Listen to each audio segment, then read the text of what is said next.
Welcome to Nimin Live, the #1 place on the internet to learn about YouTube, network with other content creators, and have an awesome time doing it. My name is Nick, and today we are answering your YouTube questions. When I say we, I mean myself and my brother from the same mother, D. D, what's happening? How was your week? I had a good week. Yeah, just keeping on, working on stuff. Talking to you. How was your week? I hope you had a great week. Hope you hit those milestones. I hope you published a video. You got everything done. Yeah, hope so. Yeah. Hope so. Glad to be here, man. Let's answer some questions or get into the news. What are we doing? I'm anxious today. Yeah, so a couple of things. So when it comes to YouTube news, we do have a little bit, nothing like major happening, but we do have, just a couple of things to talk about here really quick. So the very first thing is that they are winding down the product tag and posts experiments. So if you have been one of the creators that were in that experiment, you are no longer going to be able to tag products in new community posts, and existing tags on older posts will stop showing to viewers. Your actual posts are still going to be there, but the older posts are going to stop showing to viewers. And for alternatives, they say that you can continue tagging products in your long form videos and shorts. So basically, since it was a temporary test, there's no historical analytics or performance data is available for those tags either. So if you were using that feature for posts, just so you know, they are winding that down. In addition to that, there's another thing that people are kind of talking about right now that Google did. This isn't YouTube specific. It does come with a follower account requirement, so I guess that does make it YouTube specific. But if you have a following on TikTok, YouTube, Instagram, and I can't remember if they have X on there or not, but they have are. Red Note? Or no, Red Note's definitely not on there. Oh, okay. But they put out this option for creators that fall into that category where you can get a search profile. So for this, it's kind of like a link in bio of sorts. When they were doing the testing for this, I was in the test group for it. Pretty cool. I think it could be better, but considering that, they're just putting into search, I think that, it's definitely something that if you do meet the qualifications, that you should go ahead and, get it set up. So the use case for this is essentially somebody goes into Google and they search your channel name or your creator name, and they're prioritizing this bio page that you filled out. Yeah, and also like your recent posts show up there and that sort of thing as well. So yeah, as a part of that, it's just a Doug mentioned that it is on X as well. So basically, we need Doug in here. I know, right? Like seriously, I know, right? We need Doug Hewson in this TV. Yeah, or just cut to Doug and and Doug does the news, but he does it before we do Nimin Live. So yeah, so it's already in there. He's still online. Yeah, right. Doug can't hide and pretend he's not online. Right. So here's what we need. We need to replace this with like a. Did you say he can't hide and pretend he's online? From us. Yeah. We need a super wide TV. Give me a thumbs up if you think this is a good idea. Super wide TV broken into slots. And we have Doug Hewson and we have Renee Ritchie, YouTube's creator Lazy. And then we have one other slot available for people that can come in and out. Yeah, that'd be fun. Right? Yeah, it'd be Give fun. me a thumbs up on that. Yeah, it'd be fun. Yeah, I think that'd be great. Yeah, it would be. Liven up the show a little bit. Raise the stakes. Yep. And really quick, so when it comes to the YouTube news, that's pretty much all that's been happening this week. So it hasn't been a very, active week in that regard. YouTube is slacking. And somebody mentioned here really quick, Ian Goes CIV says, I have a question. Is there an update to the API tutorial for Creator Dashboard? It appears Google changed something. So I'll take a look at that. As of right now, there is not, but I'll take a look at that and see if I can get that updated, if I can see the change, that was made there. And and we are back. Good to go here. All right. So with that stuff out of the way, a couple things. First, this stream is brought to you by the new Creator iPhone app. So this is an app that I made for you as a content creator. So make sure that you do check that out when you get a chance if you have an iPhone. It works on iPhones. It works on tablets. And here within the next 30 days or less, the version for your Mac is also going to be available. So that's a big update that I have coming for that app, but you can check that out at newcreatorapp.com. And for the people that are listening to this, because we're going to be talking about this, occasionally, we usually wait until like the end of the stream to mention this, but for those of you that are listening to this on the podcast side, and, for those of you that are hanging out too, I just want to let you know, just in case you don't make it all the way to the end where we close things down, that we started a program. It's a school for content creators. It's called Tuber School, and we are accepting applications for that. So if that's something that you're interested in, then you can go to tuberschool.com, and it will, it'll all the information that you need is right there. So I wanted to make sure to spread some awareness about that as well. But with all of that stuff out of the way, I think we're ready to get into some YouTube questions. Let's get into it. Yeah, and I'm sure. Marianne, what's going on? Thank you again so much for the feedback. I've made a ton of updates based on your videos, so I super appreciate you stress testing the Screen Effects Pro. Really appreciate it. So much so that he called me to tell me about it. He was like, so much changes. He was like, she made like a lengthy video walking through the entire process. 20 minutes. Yeah, it was great. And it was so helpful.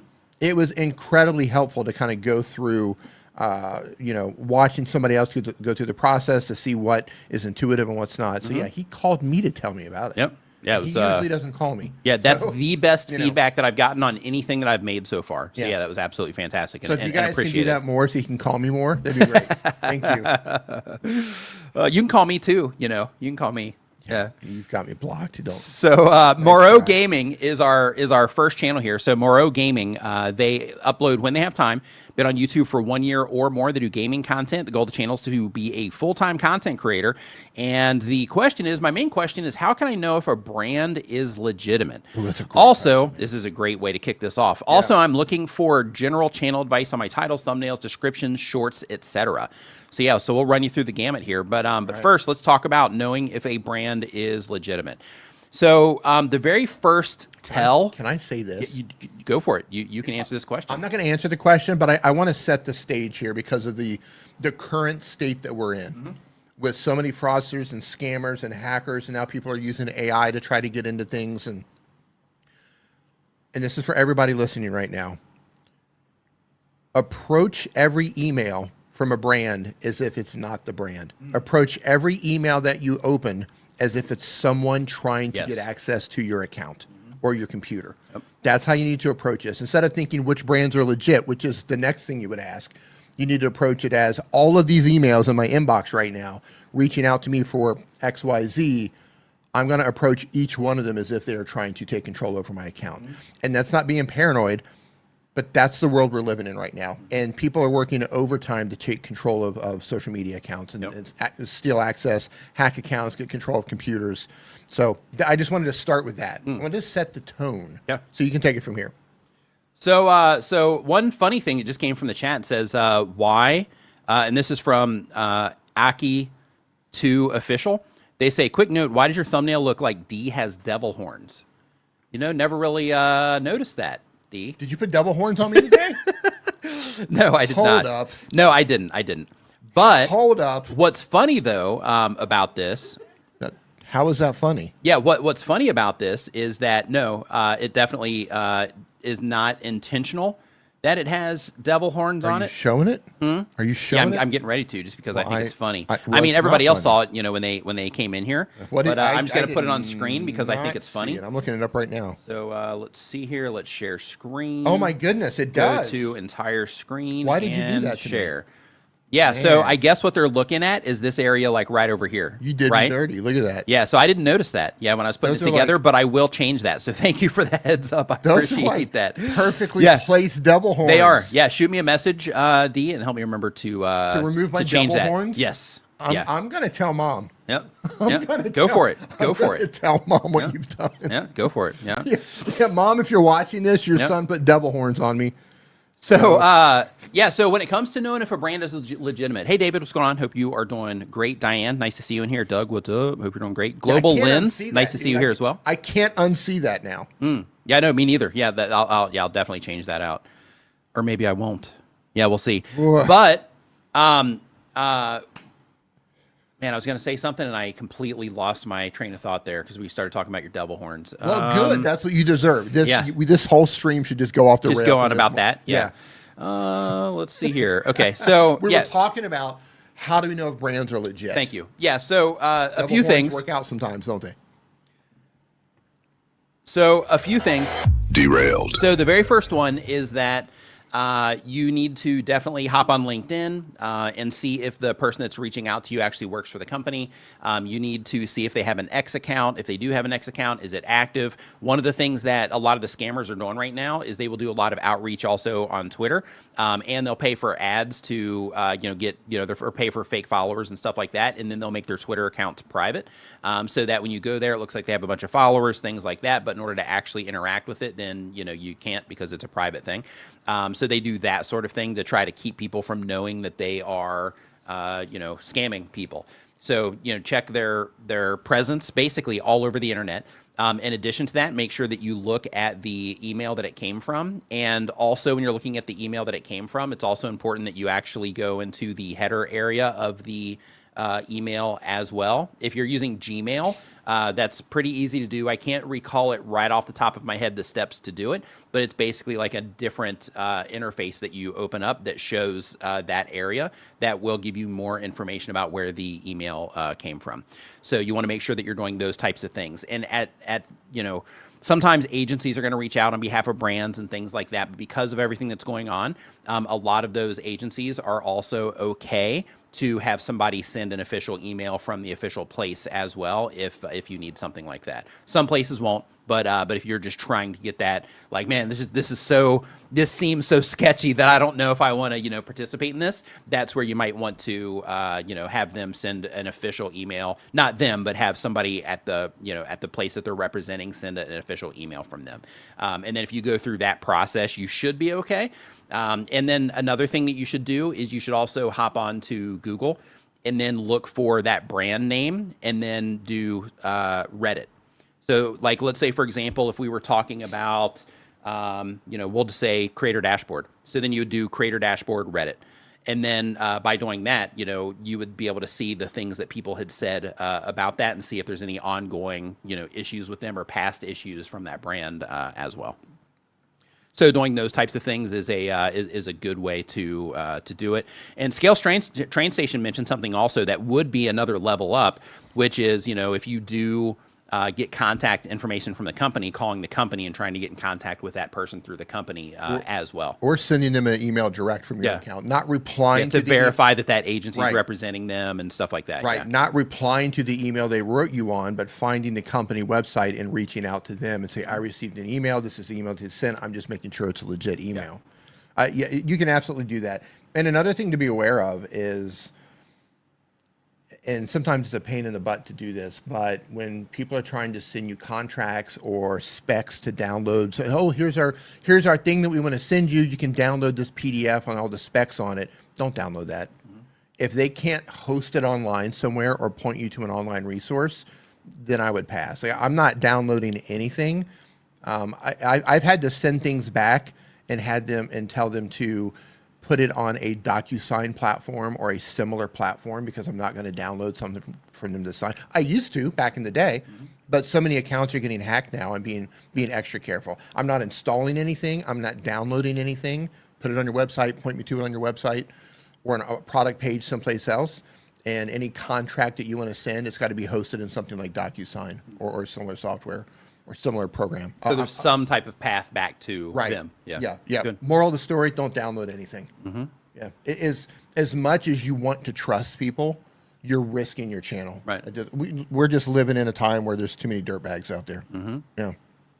Absolutely. If you are just joining us, I do want to let you know we're answering YouTube questions. If you have a question about anything related to YouTube, there's a form down in the description where you can go ahead and put that. And I'll also go ahead and get it added to the pinned comment area here as well, which I did not do before the stream, but I usually do.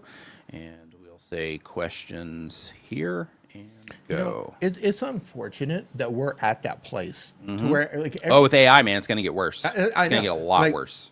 We just want to make content. Right. We want to make content, want to share our stuff, do all of that, and then you got to like put this like massive guard up. Right.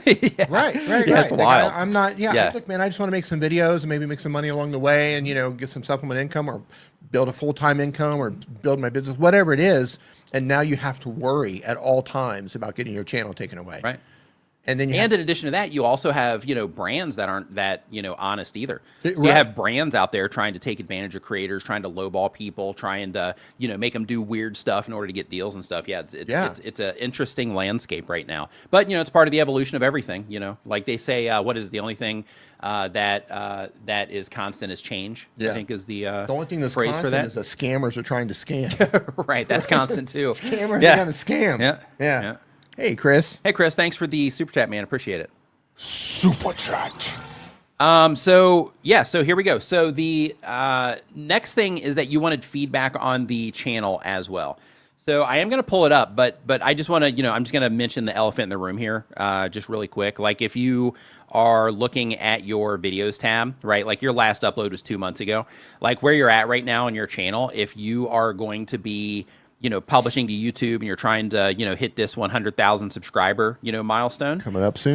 then I would definitely, publish more, long form content. I saw when it comes to your shorts that you are publishing shorts more, but even here, you've got some pretty big gaps. So you had, 520, here we had 427, and then almost a month later, 519, and then 520, and then now 6.6. So, this could be the start of something amazing right here on this 6.6 one.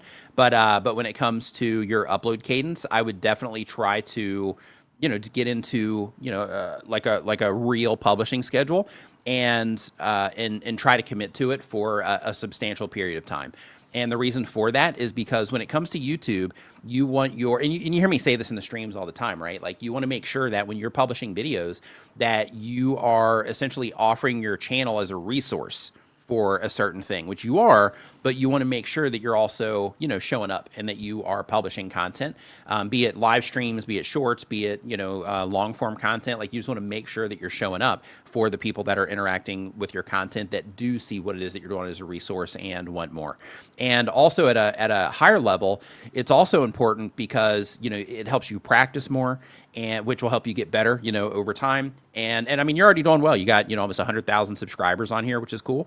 But basically, the practice is helpful. And in addition to that, anytime that you are putting new content into YouTube, you're giving yourself another chance at that video. But also, when people are interacting with that video, as soon as YouTube detects the people that are enjoying that content, then they are also going to go into this archive that you have of these other videos and try to show additional content to them. Right. So because of that, I would definitely make sure that you are putting out content a little bit more frequently than you are now, especially for the type of content that you have. Right. So I would definitely make sure that you are working on that right now. They say, can you look at the live tab quickly? I think they've been streaming here. Oh, okay. Yeah, you are. Yeah. So let me pull this back up. So yeah, you are streaming quite a bit, actually. Oh, they said streaming is their main thing. Okay. Got it. Yeah. So my apologies on that. Yeah. Yeah, so I was just looking at the videos and shorts. Because they didn't mention the that might live be something that we need to add to the form. Are you a streamer or are you uploading long form or shorts? That might kind of help cut through it sometimes. But one thing that I would experiment with, and it looks like you might already be doing this, is how you're putting these day 9 tags on here, day 11. Like these are great for the people that are coming back, but for somebody that's never interacted with your content, this type of thing, it makes it really, I don't know if challenging is the right word, but basically if somebody's interacting with this and they see, like it gets, shown to somebody on their homepage and they see a day 11, it's going to turn some people off. And with your live streams, these are doing well, right? So because of that, I think you are, I would definitely A/B test these. Like I'm going to do a version without the day on there and see if people, respond better to that is definitely something that I would do for every one of these. But yeah, people are responding to some of your live streams, which is cool. I wouldn't worry about putting the hashtags in your titles either. That's not doing anything for you. But just, same thing here, right? With this day 7 that you have, those types of things are things that create a barrier for people. Like, again, man, you're still getting people in here, but these types of things, like you could be costing yourself viewers because people are obviously responding to your streams, but you're doing, some of these other things that might be turning people away. So I would definitely look into that and do a little bit of testing there. And also, because you do have some of these, right? Like you have like this one, you've got this one right here where you don't have, that day tag on there. And so, yeah, you might want to go through and for the ones that you don't have it, inside of your YouTube analytics, you have a area in there called the grouping feature in your advanced mode analytics. And one of the cool things about that feature is you can use it for things like this. Now, you got to, when it comes to thumbnails alone, you have to also consider, the title, and the general topic of the video. But when you are using the grouping feature, you can do it for cool things like this, to where you say, okay, here's my, last, 10 or 20 streams where I put that little day tag on there. And then here's my, 10 or 20 streams where I didn't. And let's see if I notice a difference in terms of, what did better, over time in terms of click-through rate as the group. And you can do that sort of thing as a way to, to get a better understanding for how people are responding to your packaging. Next up. If you're just joining us, I do want to let you know we're looking at YouTube channels, giving feedback, answering YouTube questions. So if you have a question about anything it is that you're doing, you want feedback on your channel, then all you have to do is there is a comment that is pinned at the bottom of the screen. And all you have to do, or top, depending on your view, all you have to do is just put your channel into that link. And then we will we'll get it pulled up here on the stream, check it out, and see what you have to offer here. Maybe. Yeah, and if you are a streamer only, they're doing good too with their streams. Like, put that in your notes so we don't spend a lot of time in the videos and shorts. Yeah, one thing that I want to mention, like, when it comes to getting views on YouTube, like, it's hard, for most creators anyway. But with you, like, you've got some of those with like a 22,000 views on them, things like that. So like your streams are doing well. So nice work on those. Small moves, Ellie. And they're grinding too. Yeah. Yeah, like there's like an 8-hour stream here 2 days ago. That's a commitment. Yeah, it's wild. So let's see here. So next up, we've got,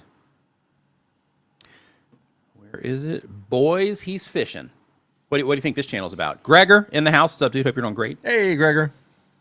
Boys, He's Fishing. What do you think this one's about, D? I don't know. He might be a gigolo. Maybe. Yeah. So they do bi-weekly content. Been on YouTube for 1 year or more. They do fishing, rock, and surf content. That's close. The goal of the channel is to be a full-time content creator. And the question is, I feel like I've reached a ceiling with my content. How do I cast a bigger net? I see what you did there as a fishing channel. Ba-doom, boom. Yeah. How do I cast a bigger net? There we go. Yours wasn't better than my mouth. It was. How do we cast a bigger net to attract more eyes on my content and also to grow a business out of the channel? Please give me feedback on my thumbnails. Okay, so let's see what you're doing. Let's take a gander. Pull them up. Working on it. And Moreau Gaming, man, just happy early. Hold on, this is like looping me back into here. Hold on. Happy early congratulations when you do hit that 100,000. That's awesome, man. You're close. It is. Yeah. Yeah, you're a 1%er. Yep. All right, let's pull this up, see what it is that you got going on. Take a gander, see what's happening over here. So, okay, Boys He's Fishing channel, explicit fishing. Okay, so the very first thing, explicit fishing. The very first thing that I would do is on your channel art here, because you already have Boys He's Fishing here, you have Boys He's Fishing here. I would not worry about putting all that up here in the top. Instead, I would just put what it is that you're offering on the channel, because if I watch this video and then I come and I land on your channel page because I'm engaged and I want more from you, I'm not going to know, right out of the gate what it is that you offer. This is giving me a little bit of information here, all your fishing updates and adventures straight out of Africa. So that's cool. But I would update this as well, just to be clear on what it is that you're offering. I don't know if you're doing fishing tips. I don't know if you're doing fishing vlogs. I don't know if you're doing fishing gear reviews, anything like that. So because that clarity isn't there, if I were to land on your channel, I'd have to explore just to make sure that you're still making the type of content from the video that I watched, right? Another thing is in situations like this, right? You have you in the fishing pole, which I think is good. That's not him. And you have fish. Oh, this isn't them? Well, I don't know. There's a different dude in the profile picture, and then but I think he's in some. This might be a shared they're doing channel. They've got like a buddy here. It looks like. Okay. Yeah. Okay. So whoever this is here, like where you have the fishing on here and, right here on the beach, all of that's cool. But you have the word fish in here to kind of carry some weight. But on something like this, I would definitely make sure that you are also adding some more fishing related imagery here, because it's kind of hard to make out, right? Yeah. So one of the problems with thumbnails is they might look great on you know, like the screen that you're building the thumbnail on, be it Photoshop or, you know, whatever the thing is. But when it comes to it showing up in a suggested video, if this shows up in a suggested video, nobody's going to know what this is, right? It's just going to look like some person standing here. And even the beach imagery here, you can see the beach and you can see all that, but here it's all blown out. You can't really see, you know, what's going on there. It looks like your last video is an AI generated thumbnail, and that's a lot. We talked about this in, I think, last week's stream, to where use AI if you want. There's nothing wrong with that. But the most important thing, if you're a fishing channel, would be to make sure you have a fish on there, which is good. But if I'm just scrolling through my timeline and I'm a fisherman, fish in the focus. You almost, I didn't even notice the fish. That's where I'm going. Yeah. Like the biggest thing on that thumbnail, you got to think about attention, right? A thumbnail is to get someone's attention and get them to click. So that means that the things that you put on your thumbnail, be it the imagery or the words or whatever it is, you have to get one focus, and then anything else you have comes secondary to that focus. I would make sure that the fish is always the focus. Because if I don't know who you are, and YouTube is testing your video against, you know, people like me, and your video lands on my feed, and I don't know your channel or what it's about, and I don't see a fish or you fishing, and it's clear at an instant, right? Just at a millisecond glance, oh, he's fishing. I'm interested in this. I love to fish. Click. Versus my eyes go straight to Mission Rocks. And he didn't even notice there was a fish. Yeah. So yeah, I saw that same thing that you saw. I saw Right. the Mission Rocks. So when you're using AI, you have to make sure you give it the instructions of what to put the focus on. Tell the AI that you're using to make these what the most important thing is, and to make that the main focus of the thumbnail. And it's not going to be Mission Rocks. Right. It should be the fish or some words that talk about fishing, to where I'll immediately see it. One or two words, but ideally it's going to be a fish. Yeah. Because I'm going to have a psychological connection to that. Yeah, and another thing too is, you know, like when these are viewed at smaller sizes or people are scrolling on their phones, in addition to not having the emphasis on the fish, like you can see what's standing out here, right? So because of that, if you're trying to reach people that are, you know, fishing and into fishing, you have catch fish here, right? So you have that here, but it's not the focus, and you kind of glance over that. So because of that, you know, if you are going to put big text like this on your thumbnails, which is okay, if you are going to do that, then I would make sure that it does say something about fishing, right? Like fish or fishing should be the first thing. I need to interrupt this broadcast. Go ahead, D. Interrupt it. Roger Wakefield, how you doing, buddy? I haven't seen you in a while. I hope you are doing well, man. I was thinking about you the other day. Man, Roger, I've been waiting so long for you to come in here just so I could play this. Roger Wakefield is here. There we go. Yep. It was just a little quick tag there for Roger. Yep. Hope you're doing awesome, man. Nice to see you. Hope that you are doing great, Roger. Always nice to see you popping in here. Love it. Yep.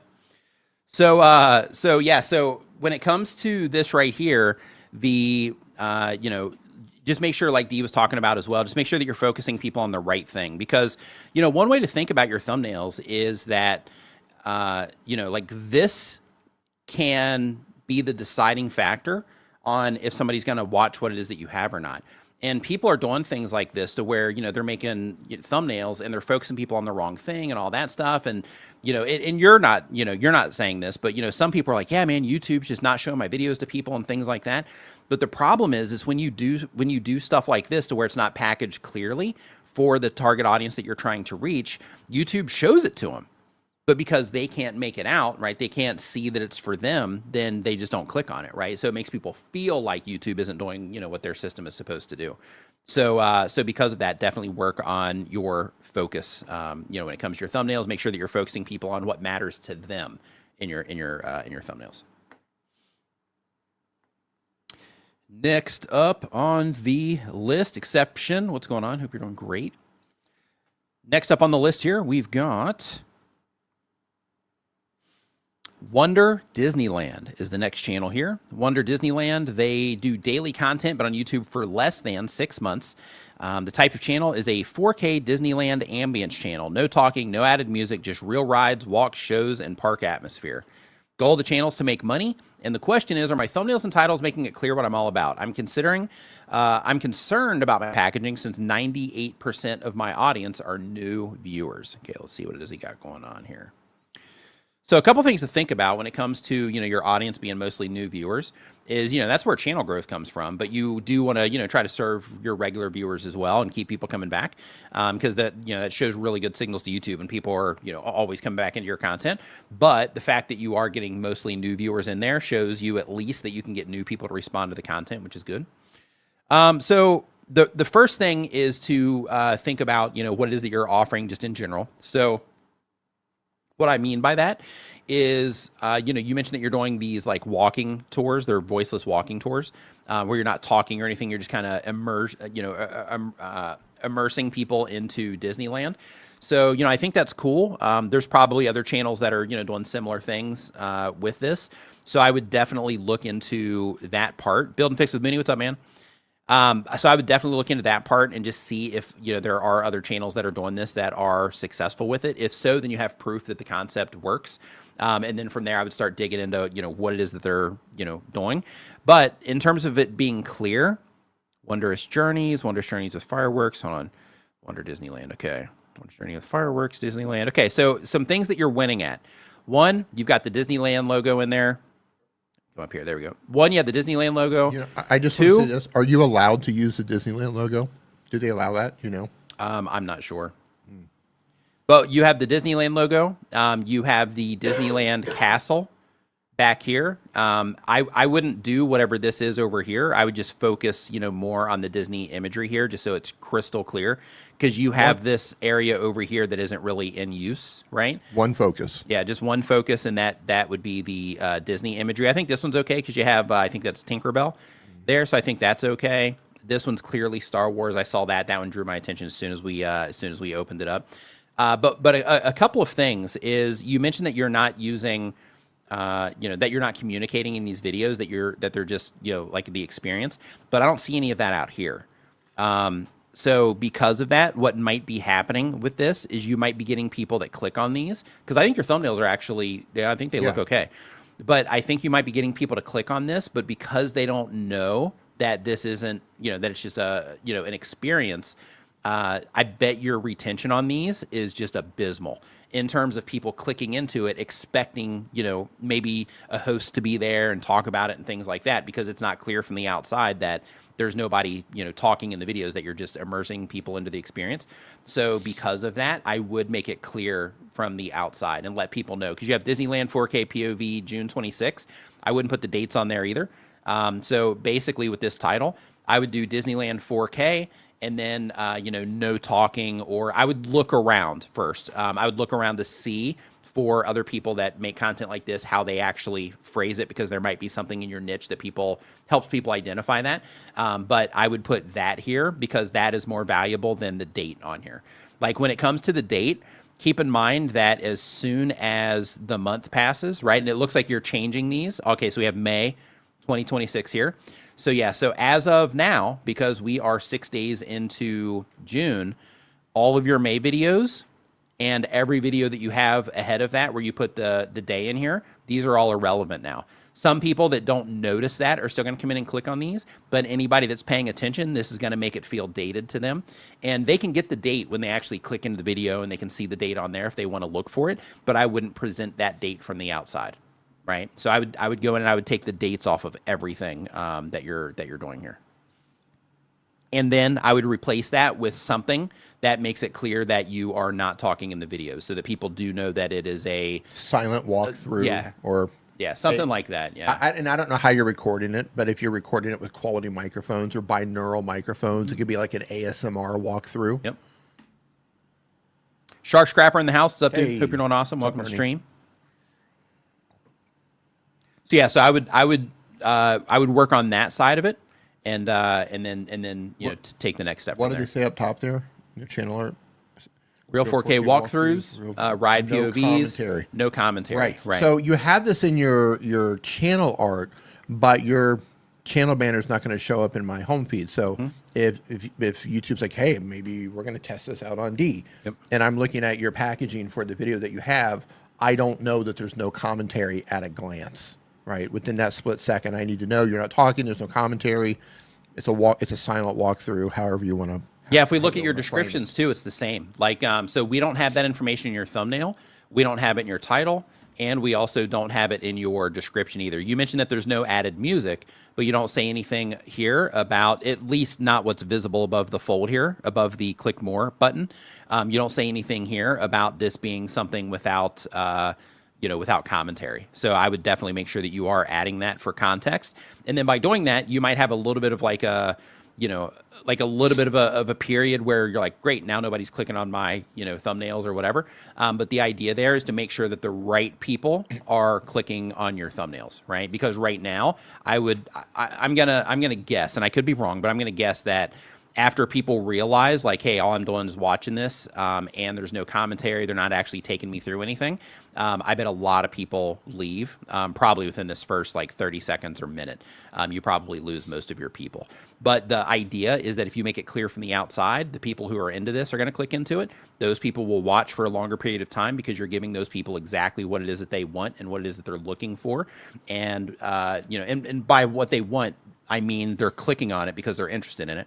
So then as they come in, they enjoy it, then YouTube's going to detect that. And then next video that you publish, they're going to detect, that they respond to that one too. And then that's going to rinse and repeat. They're going to start looking for other people that responded like those people that are responding. And then that's, when you get off to the races. So I would just make sure that it's clear from the outside. So I'm gonna take this a step further. I don't know any, and I need to say this, I don't know anything about your niche. I don't know anything about why people are coming to your videos necessarily or who exactly it is you're trying to reach. But because you are doing no commentary walkthroughs, that means you are relying everything on video and audio, right? So it's going to be 50% video, 50% audio. That's what's going on. I would experiment. I don't know how you're recording this with your mics, but I would experiment if you have them with different types of microphones. And I would experiment, and I would look online, like how to make, surely somebody's made videos on how to make your ambient walkthrough videos sound better, right? There could be frequencies that you might have to reduce so it's not annoying because our ears don't like certain frequencies, right? Because you're trying to make a visual and an audible experience. You might want to finesse your audio a little bit to sound better, more pleasing, so they can listen for longer periods of time. And with, some basic EQ and stuff like that, you can do that. And different microphones can do that as well. And I say that because in the ASMR niche, the ASMR niche, there's different creators who use different types of microphones, and some of them use inexpensive microphones, simple microphones like the Blue Yeti. The Blue Yeti is a very simple microphone. It's an old microphone, but for doing ASMR, people absolutely love it. Some fans of ASMR. Fans of ASMR really like when creators use the Blue Yeti. It's an older microphone, but just the way it processes that type of sound. So if you have the ability, do a lot of research on different microphones, what might be best for what you're trying to do. I believe you just said that you're using the onboard mic of the Pocket 3. That's probably not the best microphone for that. If you're trying to make an experience. And really, that's what you should be trying to focus on, creating an experience for the viewer. Yes. Right? The audio might sound fine. I'm not saying it doesn't, but something to look into. Yeah, what you want is if somebody's listening on with headphones on, when they go into the video, you want them to be like, wow, it's like I'm in the park. Yeah. That's what you're going for. Not like, oh, this sounds like somebody recorded this through like a camera. Right. You want it to be like, wow, this sounds like I'm hanging out in the park. Right. Yeah. Right. There's inexpensive microphones you can get that are called binaural microphones that kind of give you kind of like a surround sound. You can get inexpensive ones that will probably plug into that as well, and just different types of microphones. So something to experiment with, something to research to see if it makes a difference. Good tips. Good tips. Yeah. So next up on our list here, I just want to let Roger know we still got the Wakefield. Oh yeah, of course. That's Absolutely. not moving, buddy. Yeah. This is a mainstay on the desk here. So next up, we have Learn Spanish World. Learn Spanish World, they upload when they have time. They've been on YouTube for 1 year or more. They do educational content. Goal of the channel is to be a full-time content creator. And the question is, my channel is doing well, but my audience seems split. Passive, learn why you sleep videos perform best, while my talking head lessons appeal to a different group. Should I create a second channel for active talking head Spanish lessons or keep building them on my current channel, even though it may already be pigeonholed into a passive learning channel?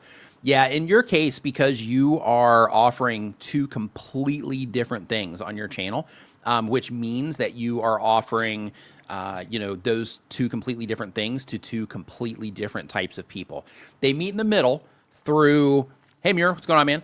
Hey. You meet in the middle through, Spanish, which is good, but the person that is coming in for a Spanish lesson, like, let me just pull your channel up here real quick. Like the person that's coming in for a Spanish lesson, like 4 Spanish filler words to sound more natural in conversations. A lot of these people aren't watching this, right? So we're just going to put a no there for that group, and then we'll say yes for this group. So learn advanced Spanish while you drive. This group right here is probably going to be in alignment with this group right here. We'll actually make these blue so it doesn't look like a stop. So these people right here are going to be in alignment with each other. 6 Spanish words that native speakers use. Yes, right? So as you know, we could keep going through, but the elephant in the room here is that you have these videos here that connect, right? And then you have these blue videos here, which is what people, are, responding to on the channel and what you're, offering to those viewers. Because you are getting people, engaging with what it is that you're doing, and you've done well enough here to get up to 212,000 subscribers.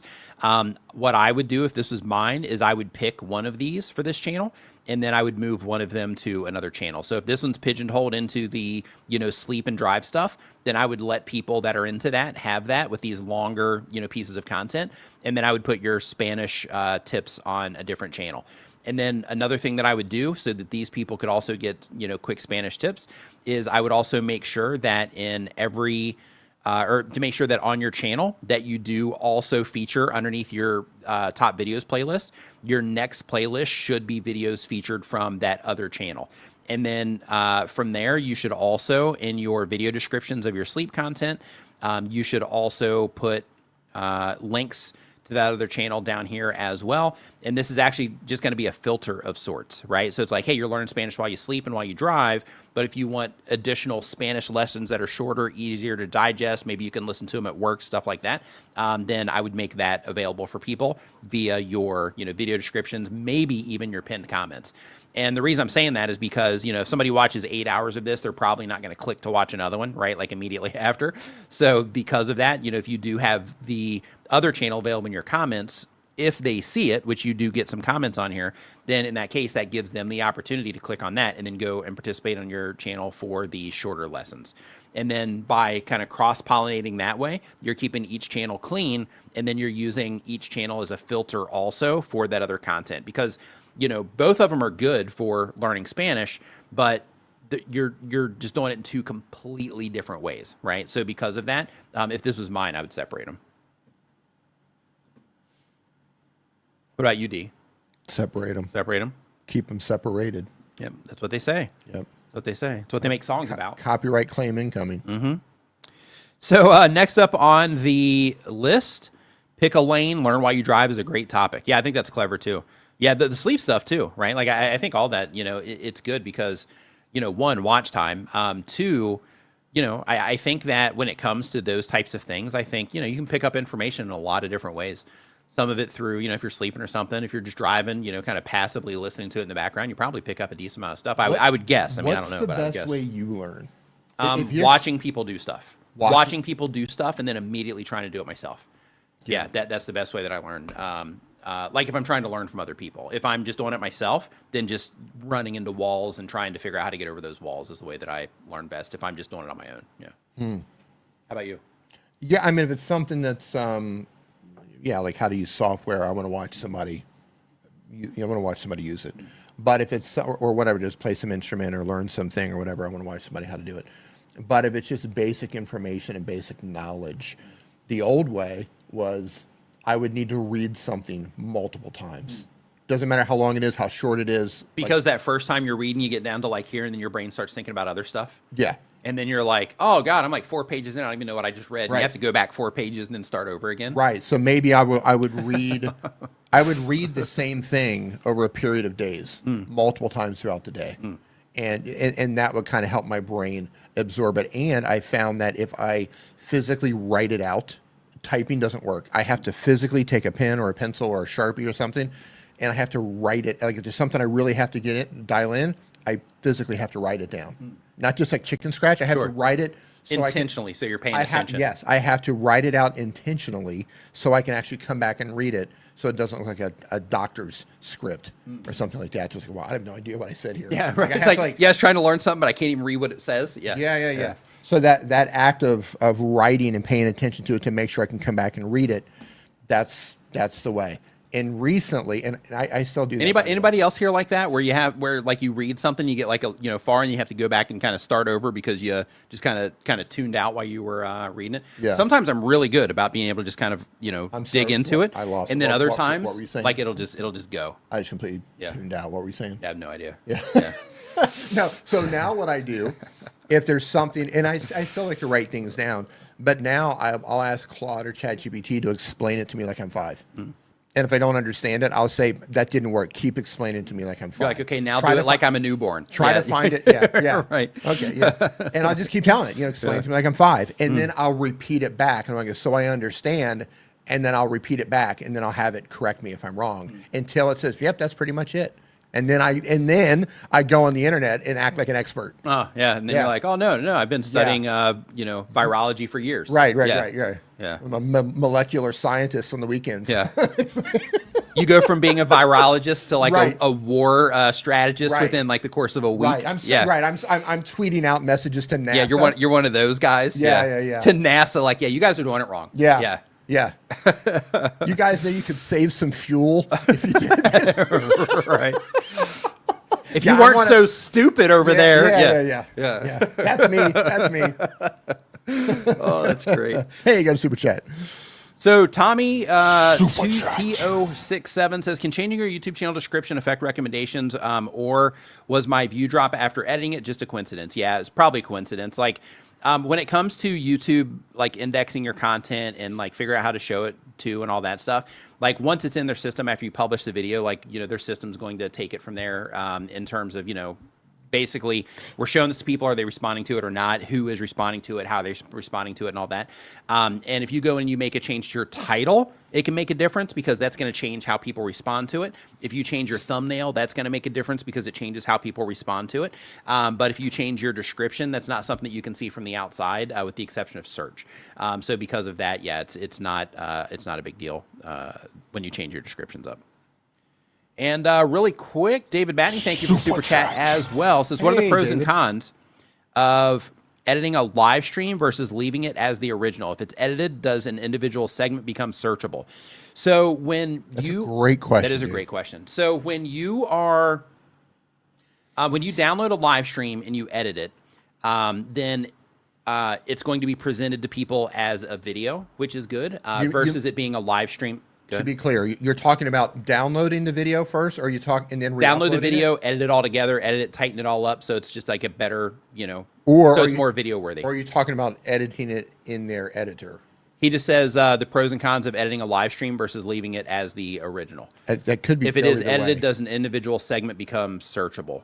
Yeah. So yeah. Tell both. Yeah. Give so the answer for both. Yeah. So if you're downloading it and then you're having somebody edit it, tighten it up, and make it a better video experience, then in that case, when you publish it as a video, it's going to just be a tighter experience. And if somebody clicks on it and then they come into that video, then in that case, it's going to be much tighter and it's going to feel more like a video experience compared to coming into a stream. People are waffling around, and it's just not as tight as a video usually is, right? So because of that, it just makes for a better experience for the viewer, unless your live streams are super tight. And then if you are talking about YouTube's editor, if you are editing it down and you didn't really do anything in the beginning that needs to have it edited down, then in that case, it's not really going to matter.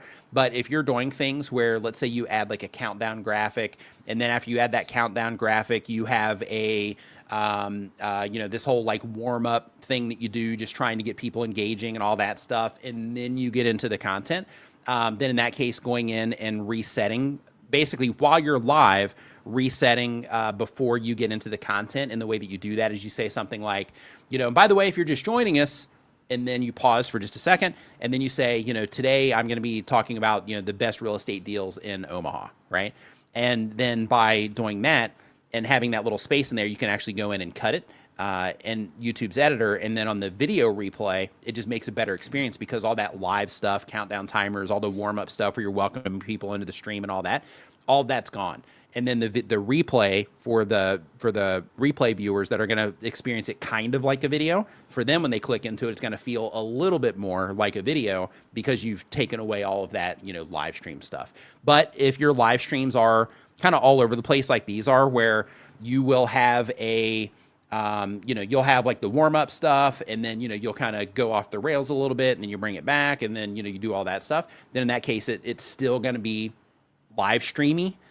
So because of that, once they start hitting some of that stuff, you might also get some roadblocks there too. He says, "Thank you. What you guys do with your stream." Yeah, with this, for the stream here, this doesn't get edited afterwards. Instead, this will get repurposed. So basically, this will be thrown into Opus Clip, and then once it's in Opus Clip, then I have a different channel that I put these on, and then I also have like a TikTok account that I put them on as well, just to get some extra reach from the content. These also go up as a podcast also. So these are also available on Apple podcasts, and I think Spotify podcasts, and a handful of others as well. So, David, as a reference, because you're a tour school member, Nick did a live workshop on playlists. And after that was over, I took that workshop and I downloaded it, and I cut out filler words. I cut out things that didn't make sense. You made me sound smart. I made him sound smart for once. I added additional graphics. I redid graphics. I chopped the whole thing up and turned it into an entire section in a module for playlists. So I repurposed it, but I cut it out and I made it tighter, and I got, I think, 10 different videos out of it. It was all based on the topic as he moved through the playlist. So, maybe one video's, 7 minutes, another one might be 2 minutes or whatever. But I broke it down on topic and was able to get, I think, 9 or 10 different videos out of it. But those are clean. Yeah. They're edited clean. They're very tight, extra graphics. So you could approach it either way. It depends how much work you want to put into it, right, and what you're trying to achieve by the live stream. Yeah, another thing that I used to do with these too is it wasn't so much for these. It was more, I think I've got some in there that are from here, but mostly they're from streams that I would do at home. But basically, I used to have somebody that would download these, and then they would just completely re-edit them into like 5 to 10 minute videos also. And then kind of like Dee's talking about with that playlist content, to where they would edit these down into like 5 to 10 minutes. Basically, if there's a good question, then they would take that part out, and then they would edit it down and add graphics to it, and make it feel kind of like a video. So that's effective. Some of those videos have lots of views on them. If you have an editor, because I know you're probably incredibly busy with your normal business that you're using YouTube for to funnel people in your business, but if you have an editor and they have the time, if you have a live stream where you're thinking, yeah, well, we touched on several different points, and we could break these up into individual videos, it might be worth downloading that video, chopping them up, even if that means that you need to sit down for a few minutes and just create a little intro for them, just to kind of lead into it. Yep. And then you have multiple videos for your channel. Yeah. Or chop them up for short form content. Yeah, Melinda here says that chapters on lives are great. Yeah, they are. The only thing that I don't like about chapters in YouTube videos and in live streams is it's great for getting right to the content, right? So on the viewer side, it's great. But sometimes, depending, if people are skipping around, things like that, they might lose some context along the way. That's the only thing that I don't like about chapters. But everything else, I love chapters for everything else. But that particular thing is the only thing that I'm not a fan of when it comes to chapters. Yeah, and Doug right here, he says that he's not married to the live chat replay, but he does leave it on by default. He says that he'll be trimming his countdown timer from this week. Yeah, so he trims off his countdown timer. Yep. So let's hear. So And next, I believe you still lose the chat, though. Yeah, If you you did do. it, Yeah, that hasn't yep. changed. Yeah. Yeah, that's unfortunate. I wish they could chop out the chat as well. I mean, chop the parts out of the chat.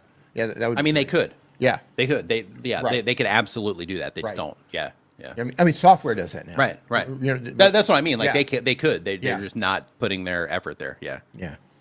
I almost feel like we should go into like a let's throw YouTube under the bus segment. Oh, D dumps on YouTube segment. Yeah. And I don't have it. Actually, yeah, so we were talking today. We're just going to do a small little A detour, if you will.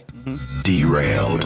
We were talking today. There are so many channels getting hit right now, and it's unfortunate that people's accounts are getting deleted. And we're talking about we're so confused with YouTube's messaging on AI content because they are removing some channels that are using AI content while giving us more and more tools. A detour. Oh, I love it. While using us more and more, while giving us more and more tools to use AI to make content. It's such a mixed message.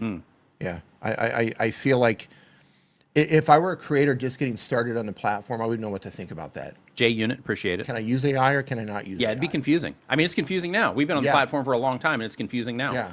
Like, I don't have an answer to that. Right. So 11 like, Labs. Which AI is safe? Because even if you mark it as AI, it's still not safe. So has anybody here heard the rumor that 11 Labs is getting like channels deleted, and that basically 11 Labs is kind of the culprit for channels getting hit with like inauthentic content? Has anybody here heard that rumor? I've heard the rumor, but I don't know if it's true. It's not. That's why it's a rumor. So, yeah. So, and I'm going to put this, as long as I can find it here quickly, I'm going to, you know what? Yeah, I don't see it. It's probably sorting by best. That's probably why. Let me sort by new. Yeah, but basically 11 Labs put out an announcement in their subreddit talking about that and talking about how all this stuff works on their end. Are you pulling it up? Yeah, I'm looking for it right now. And if I can find it quickly, then I will. While you're pulling that up, I'm going to address this in the chat because my eyes just happen to land on it. So Sleep9YT says 9 years is too long to make 800 subs. Maybe. It took Mr. Beast 10 years. Before he even got started. It took him 10 years before he started to see growth. So if you put it into perspective like that, 9 years is not too long. What I would say is this. If you've spent 9 years and you haven't improved in that 9 years, if you haven't learned in that 9 years, then yeah, that's taken too long. But if you are actively trying to improve, you've learned how to read your data, you're actively trying to become a better editor, a better storyteller, a better presenter on cam, better at making thumbnails, whatever it is that you're trying to do, if you've been actively improving your skills over 9 years, then I would reevaluate things and try to say, okay, well, what am I missing? I've learned these skills, but I'm missing something. What is it? Or your next video could be the one that changes everything. So it depends on the perspective you take and how much effort you've been putting into it. Yeah. But so I can't find that post right now. But basically, if you hop on Reddit, you go to their subreddit, which is r/11labs. If you go there and you look around, maybe if you search for it, you'll find it. But they actually did like a press release of sorts into their subreddit, and I just can't find it because I'm on the spot. But basically, they're talking about how like all of these different systems, they're all looking for different stuff. And, even though that they do have like identifiers and stuff like that in their tracks, that it's not, like their thing isn't what is getting people flagged, essentially. And you might think, like, of course they would say that, but some of the logic that they put out there is that, there's like thousands and thousands of channels on YouTube that are using their stuff, and those channels are all fine, right? So it's just the, people that are doing other things and, just kind of making everything that is, just low effort, those sorts of things that automated, types of, problems are the people that are running into that sort of thing. So I'm going to hit this really quick before we move on. This is in alignment, I think, with what I was talking about with the 9 years to get 800 subs. Valentine Station says, remember the time you got there by quitting. So I can't tell you how, I'm not that way anymore, but there was a time where, and I know all of you have gone through this, to where maybe you record a video and you pull the footage into your timeline and your mic wasn't plugged in, or something wasn't turned on, or your audio was distorted, or whatever, XYZ. I went through a period of time where, I mean, user error, I'm guessing, but I went through a period of time where, for whatever reason, it was just one thing after another, where a cable would go bad, the mic would crap out on me, or I would change the camera settings and forgot to change it, where it was just like I was just recording video after video after video. Not always in a row, where it was just like, yeah, well, I'm going to throw that one away. And there were so many times I thought, I'm just not going to do this anymore. This is just a complete waste of time. And then I, take a break for, whatever. And next week or whatever, all right, we're going to make another video. But sometimes sometimes that day, like, just frustrated. Yep, yeah. I'm done. I'm going to try again tomorrow. Or I'll try again on Saturday or whatever it is. Yeah, JUnit Gaming says, it can be frustrating. says, so YouTube's going after AI channels that have 700K subs using a short form live stream that they use pre-recorded content, asking for money and donations are still up. Make it make sense. Yeah, there's definitely some, kind of things that don't make sense, when it comes to all of it. 100%. I agree with you on that. So next up on our list, we've got Nova Lux Stereophonic. And by the way, if you are just joining us, we're answering YouTube questions. We're talking about everything related to YouTube. There's a form that is pinned to the bottom or top of the chat, depending on, where, your setup. Or on the screen. And, and on the screen. So if you're watching this from somewhere else, you can go to nickniman.com/ask and it'll send you there. But basically, you just put your link, your channel in that form, and then, just give us some information about what you're trying to figure out, stuff like that, and then we'll get it answered on the stream today. Hey, what's going on, Jerry? Welcome to the stream. Hope you're doing great. So Novalax Stereophonic is the name of this channel. What do you think this one does, D? No, say it again. Novalux Stereophonic. I hope they're an audiophile. Yeah, I think it's an audio channel too. Yeah. In some way. Great. Yeah. Man, and I'm just so envious. I see it a lot on Instagram where people will just have the coziest room with just like all this audio equipment for listening to records. Oh yeah, those are nice. And I'm just for like the audiophile people. Yeah. And I nice. look at the stuff and it's like the perfect room. Yeah, like everything is so thought out from the lighting to the position where they sometimes they'll have all the little meters and some of it's retro gear and they'll have like the chair sitting there and I'm just like, man, what a room. Yeah, there's an audiophile subreddit where they share that stuff. Really? Yeah. Oh, yeah, you can find it on Pinterest too. Yeah, I'm obsessed with that stuff. With looking at people's like work setups. With looking at people's like home office setups, like desk setups. Yeah, and stuff. yeah, absolutely love it. I'm just absolutely love it. Yeah, their music setups. There's music battle stations. Okay. Which is basically people's music setups, and then there's battle stations, which is people's like gaming? like gaming or just their computer setups. Before we move on, let me know in the chat what your what do you just go down the rabbit hole on like that? Like I love the audiophile stuff. Like Instagram, I'll watch it. And then I'll go click into their account and I'll just scroll, man. Watch one after another, because I know what's going to happen when I do that. I know that for the next 3 days, when I open up Instagram, it's just going to be full of audio files. And I'm going to watch them all. Every single one of them. So the type of channel is I help people learn about repairing vintage audio electronics. So pretty close. That's close. Yeah, it's pretty close. The goal of the channel is to be a full-time content creator. And the question is, 90% of my views seem to come from browse and suggested, but much of my content addresses specific searchable pain points for my niche. Does it make sense to adjust the packaging or videos that have flatline to maximize long-term searchability once the initial discovery phase has run its course? Yes, people do use that strategy to where they will optimize for recommendations.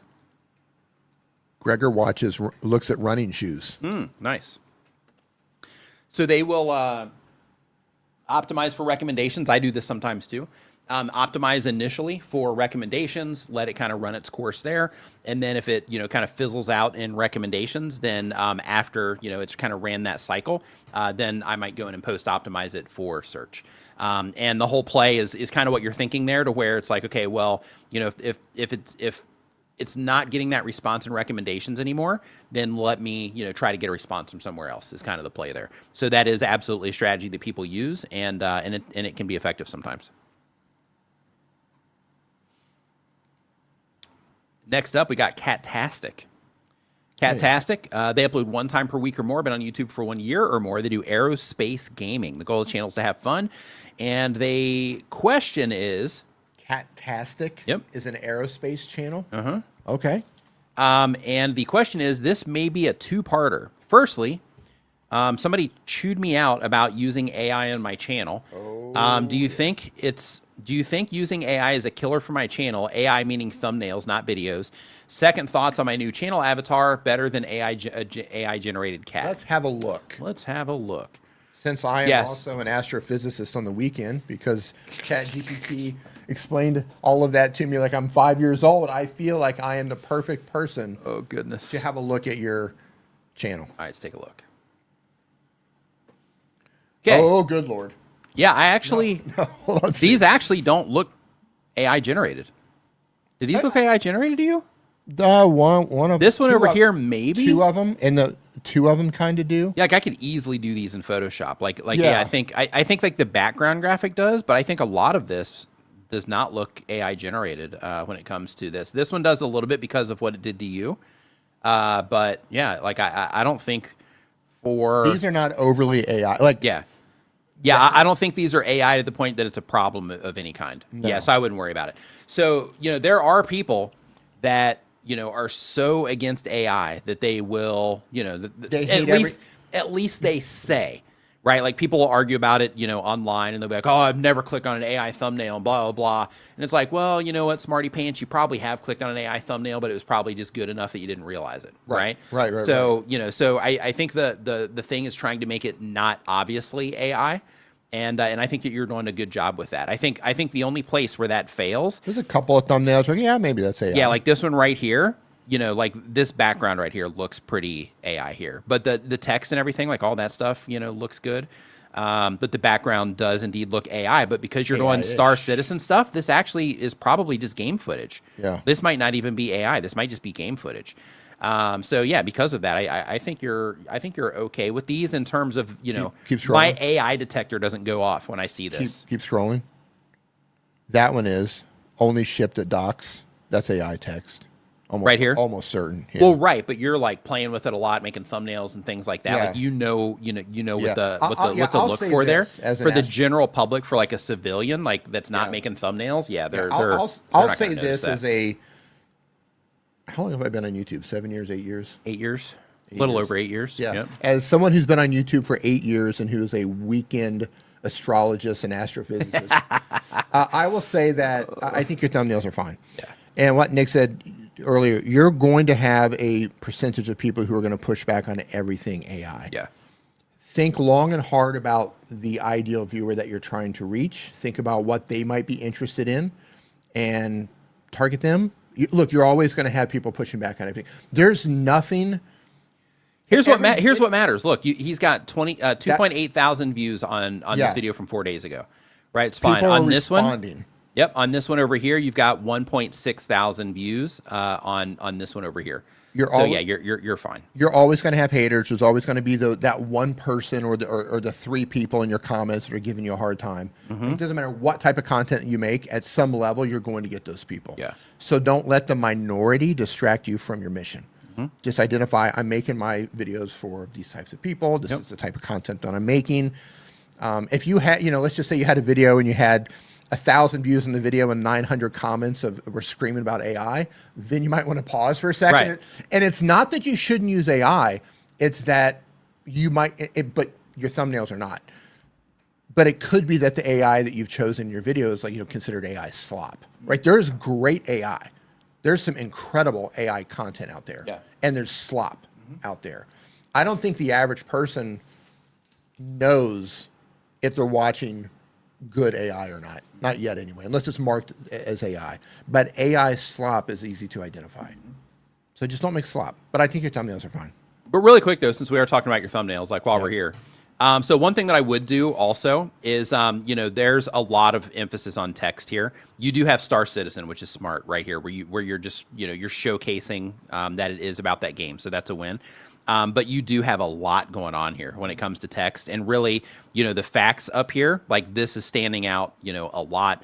So I would also just, when you're putting your thumbnails together, just try to think of, focus and the direction that people's eyes will go in, and use color accordingly. Like you're pretty close, here, but basically I would kind of stack all of these over here, on one side, and then put, more stronger game imagery over here. And if you want to be in it, that's fine. But I would just make sure that that some of that game imagery that might help people also identify that it's Star Citizen by the by the imagery. I would make sure some of that is also more visible. I think of it this way. So I love Star Wars, right?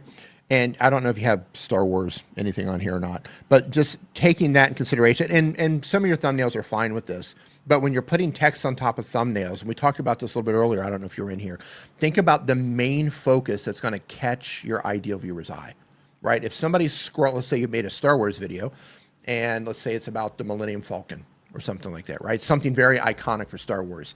And that shows up in my feed, and that's the focus in the thumbnail, you're going to get my attention. versus if it's hidden behind a bunch of text, I might not even realize that you're talking about that. And we're going to see the thumbnail first. I may or may not read your title based on the imagery you have in your thumbnail. So just make sure that when you're putting these together and you're using AI to do it, that you have the right focus on the right imagery. It should, and I don't think it should be the text. Yeah. Especially when it comes to science and space and There's so it's just like an imagery overload. Yeah. Yeah. So another thing too that I want to mention is videos like this. Don't do videos like this where it's like help me grow. Like one thing you have to think about when you're publishing content is that, you know, if you put out content and people are enjoying that content, then you're going to grow anyway, right? So because of that, like making a video for help me grow, yeah, I wouldn't make that type of content because this was an opportunity to give people real content. Right. So you have taken away that opportunity by having this video there instead. So because of that, just always think viewer first. How can I make something awesome for them that they're going to get value out of, versus let me make a piece of content to try to get people to, to grow, because I'm asking them to in a short, right? Another thing, just because we're here, is if you look at this video right here, debunking misinformation about, and then it's getting truncated. So keep that in mind also when it comes to writing your titles, because, people are using this, because as if you've interacted on YouTube for, any amount of time, YouTube is putting shorts everywhere, right? Right here, one scroll. I have one row of videos and then the next row is shorts, right? So because of that, what you should be thinking about is if this is about Star Citizen, which it might be, yeah, it is about Star Citizen. So if this video is about Star Citizen, then in that case, I need to make sure that Star Citizen is somewhere within view here, that it's not getting truncated. And if you can't do that, then also make sure, or at least make sure, that the imagery that you've chosen for your thumbnail, for your short, make sure that you've selected something that has the game imagery in it, so people can at least identify that when it shows up somewhere like this, right? Because if you're trying to do everything that you can to get attention to the channel, then you're missing opportunities here, you're missing opportunities here. With this one, I'm not sure, because the cake is more the focus than this is, but you do have Star Citizen right here. But you also want to make sure that you are writing like real titles for these things too. You really want to make sure that you are just being mindful of how you're presenting this stuff if you want people to respond to it. Because a lot of people, they assume that, all shorts traffic comes from, or all shorts views comes from the shorts feed. But in reality, it comes from the shorts feed. It comes from home pages. It comes from suggested videos. It comes from search, kind of like video. I mean, just like video content does. So because of that, if you're going to be publishing shorts, then just make sure that you're acting accordingly in terms of how you're presenting those shorts, right? If you're trying to do everything you can right now to grow the channel, then just make sure that you are, that you're doing that. Next. So let me hover over the name here really quick. Hold on one second. We have a super chat. Do you see that?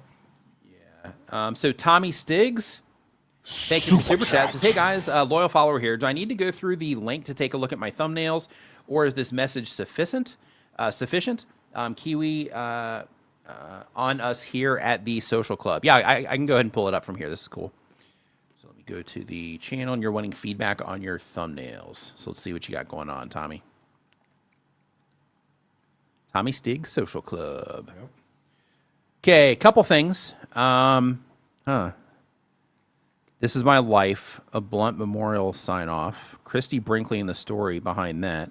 I don't see it. I'm not sure. Yeah, I'm just looking at it really quick before we go, so I'll pull it up now. So I'm not really sure what you are offering here. Welcome to the Social Club, a YouTube channel for all. No drama, no genre. Okay, so a few things, Tommy. I'm going to look at your thumbnails too, but just a few things to discuss. So the very first thing is that there's no clarity on what's being offered here. Like I'm looking at your channel and I'm trying to figure out what you're doing. So I have YouTube recommending me some content here, but even with this, like I can't, figure out what it is that you're offering me on the channel. Like I can see what the videos are about. Like this one's YouTube Studios Gone AI. This one is like an episode of a podcast of some kind from 7 months ago. This one right here, my thoughts on a few things regarding social media. Yeah, right. So there's just a wide range of topics here, just in what's being recommended here. Same exact thing when I come down to your shorts. Like, I'm not really sure what it is that you're offering here. So because of that, I would add clarity here. So redo your channel art because your name is already here, right? So you don't have to do it up there. So I would redo your channel art just to add some type of clarity up here of what it is that's being offered. And I would update this area right here as well. This is at the top of your About Me page. I would update this as well just to let people know what it is that you offer, because, welcome to Tommy Stig's Social Club. You don't need to say that because it's clear here, right? So instead, make this about what the viewers are going to get. So you can say something like, on Tommy Stig's Social Club, and then fill in the blank, but you just want to make sure that that the viewer can get the information that they need before it gets truncated right here. Okay. And then, are you just giving opinions on stuff, or is there like a group chat that takes place, podcast like what's going on? And then in addition to that, if I scroll down your channel page right here, you are just sending people into shorts. And I don't know if that's by design. Hold on, let me see if you're making videos. Yeah, he was asking 15 hours ago. Yeah. He was asking about his thumbnails, right? Yeah. So right here, if I were to watch these videos, right, these baseball videos, if that's what you're offering on the channel, when I come here, I don't see any of that. So all I see is this stuff where you're talking about other things that are not related to that content. So let's say that you brought me in on one of those baseball videos, and I was like, oh, this is fun. And then I go and I'm looking for more for you, and I land here. I'm going to be like, wait a minute. Like, I thought he was doing like baseball stuff, right? So you're creating a huge disconnect here. So I would get more of the content that you're currently publishing, whatever it is, onto your main channel page here. And then I would remove anything here that is not related to the direction that you're trying to take the channel into. But let's go into something that's more important. So 6th and 7th inning, Cedar Grove versus this, season finals, and then you've got a date on here. Yeah, so this type of thing, you got to think when it comes to strangers, like, they don't care about any of this stuff, right? So because of that, you need to figure out, a way to package these up that just makes it more interesting from the outside, because it looks like you're just using screen caps, which can be okay. And you are focusing on the baseball imagery, so it's good. People into baseball, they can see that that's what's going on here. But in terms of how it's being presented, like 4th inning Cedar Grove, like if you're in Cedar Grove and you went to this game, or you have kids that played and maybe you were working and you couldn't make it, this might matter. But like strangers globally, this doesn't mean anything to them, right? Same exact thing with having the dates on here. You're dating this content, which means it's going to be irrelevant to people in a fairly short amount of time as well. So yeah, so I'd be really careful with that. And then a bigger problem that you have is you have baseball content up here with Cedar Grove. Down here, you have an Italian broom video, right? So that's a no-go for that baseball crowd. Here, everything's just kind of upside down, so I'm not sure what's happening here. What's happening there? This is another one. This looks like it's maybe like a plant-related thing, and then we get back to baseball here. Have an incredible Monday, right? And then we get back to baseball over here, right? So I would definitely just start asking yourself, like, what is it that I'm offering here? Because you're just uploading a bunch of content, and none of it is really connected. So because of that, I would, figure out what you're offering and just lean into what it is that you're offering, try to figure out how to package them in a more, in a more compelling way to make it more globally accessible, at least country accessible, right? Because like how you're packaging these up right now, it's not compelling in any way, shape, or form, and it's barely informative. Like the only thing that we know is that it's like a later innings for Cedar Grove, right? And that it's in their finals, right? So not a ton of information here. Once again, he says, "I'm sorry, I meant the live show thumbnails." Oh, that's great. Yeah, we got to put something on the form for that.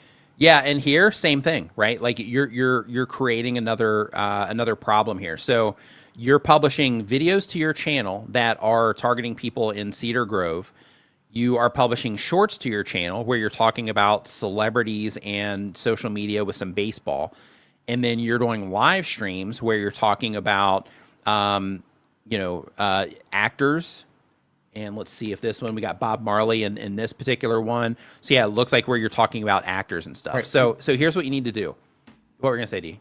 Oh, no. Before you, go ahead. I'll tackle the thumbnails. Okay. So what you need to do is you need to, like, you've got 6,000 subscribers on the channel, but they're scattered across all kinds of different content, which is, like it's taking you 10,000 videos to reach that. So what you got to start thinking about, if like you can keep going this way, right? It's fine. If you're like, hey, I'm just uploading these for fun, don't, it's not really that big of a deal.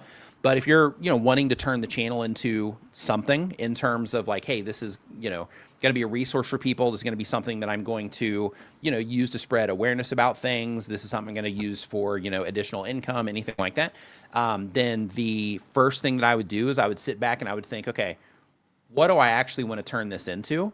And what type of content do I need to publish it on everything, videos, shorts, and live streams in order to turn it into that? So I would start there. Go ahead, Dee. All right, pull up the thumbnails. We're going to continue, Tommy. By the way, good to see you. It's been a while. Yeah, so Okay, doing Tommy, great. he wanted us to look at his thumbnails. You're obviously using AI to make your thumbnails. And one of the problems that AI has is it doesn't know when to stop. We just talked about this the other day. Yep. AI doesn't know when to stop when it creates something. You have to tell it when to stop. And the problem with these thumbnails isn't that they are graphically bad. It's that there's too much information on them. And people look at your thumbnail at a glance. You have a split second to catch their attention and maybe try to get them to click, with the title and the thumbnail. Maybe to just look at your thumbnail. And what's happening here is you're jamming so much into these thumbnails, and AI doesn't know any better because you're not telling it, that it is just jamming them packed full of information, right? That's not that's not how you want to make a thumbnail. You want to tell it to only use 3 to 5 words maximum, max, and you want to tell it to find one focal point. So if you have a bunch of people, there should be one focal point. So if you're talking about the 4 tops, then that should be the focal point, right? The gentlemen that are in the 4 tops, maybe that should be the focal point in terms of the imagery, the largest part of the thumbnail. Like you have Jennifer Lopez over in the other one. Like, she's the largest thing in the thumbnail. She's the main focal point, but all these little things are taken away from her. So if you had less, it would focus more on her. So if you had her, maybe a smaller version of, you guys are down there small, which is fine, then take off all the other text and just put a few words on there. A couple words that work with your title. Because people are looking at this at a glance. Nobody's reading all of that. Right? They're going to read just a couple of words, and if it's too much, they don't know what to focus on, and they're just going to keep scrolling. So while these thumbnails graphically don't look bad, they're too busy for a YouTube thumbnail. So simplify. So you have to tell, I don't know if you're using Nano Banana or if you're using ChatGPT, you have to tell it to simplify the thumbnail. Choose 3 to 5 words that work with the title and tell it what the title is going to be. Tell it the imagery to focus on. Jennifer Lopez. Make Jennifer Lopez the focal point of the thumbnail. You have to prompt this in a way that tells it that you don't want a busy thumbnail. Otherwise, it does not know when to quit, and it just keeps adding stuff. So not bad, but you need to simplify them. And also, like, when it comes to the thumbnail, like Jennifer Lopez is in here. So, for Jennifer Lopez fans, that might grab their attention. Same thing here with the word Lopez. However, they don't know if like the whole thing is about that. I mean, I guess they come down here and it just says Jennifer Lopez, right? So since it just has her name on here, there's no context to what's being offered here. So like, is this something that is being leveraged just to bring attention to the video in some way? And is it really about these people?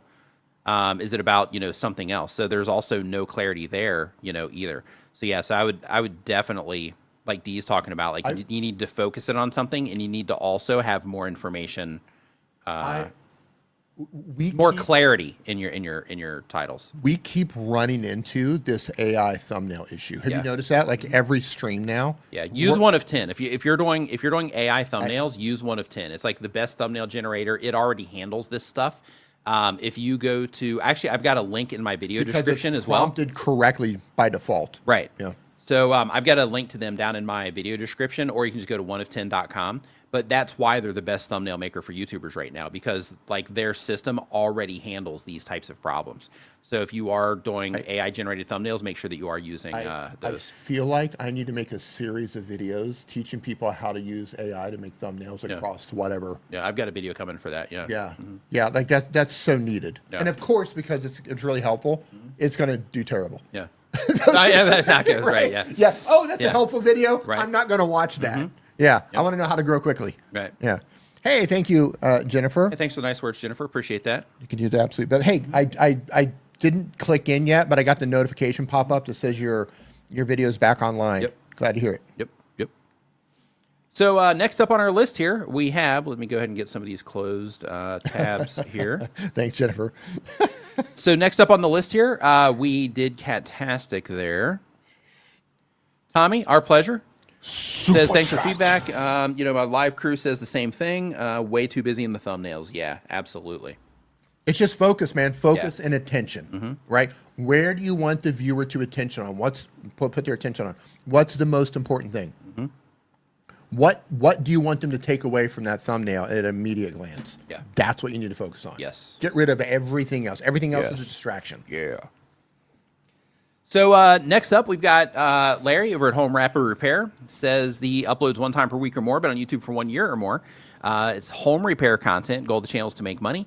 And the question is, when I'm in a viewer's recent watch history, how does YouTube pick the next video to give an impression to the next time the viewer logs into YouTube? Their system just predicts what they think that they are going to be most likely to enjoy. So like some of the things, like for example, if I log on into my YouTube account in the evening time, because that's usually when I do like vibe coding and stuff. So because of that, on that computer, normally when I open up YouTube, I'll have at least a tab open where I've got some YouTube music playing. And because of that, when I first log on to YouTube in the evening, YouTube shows me like an entire wall of music videos.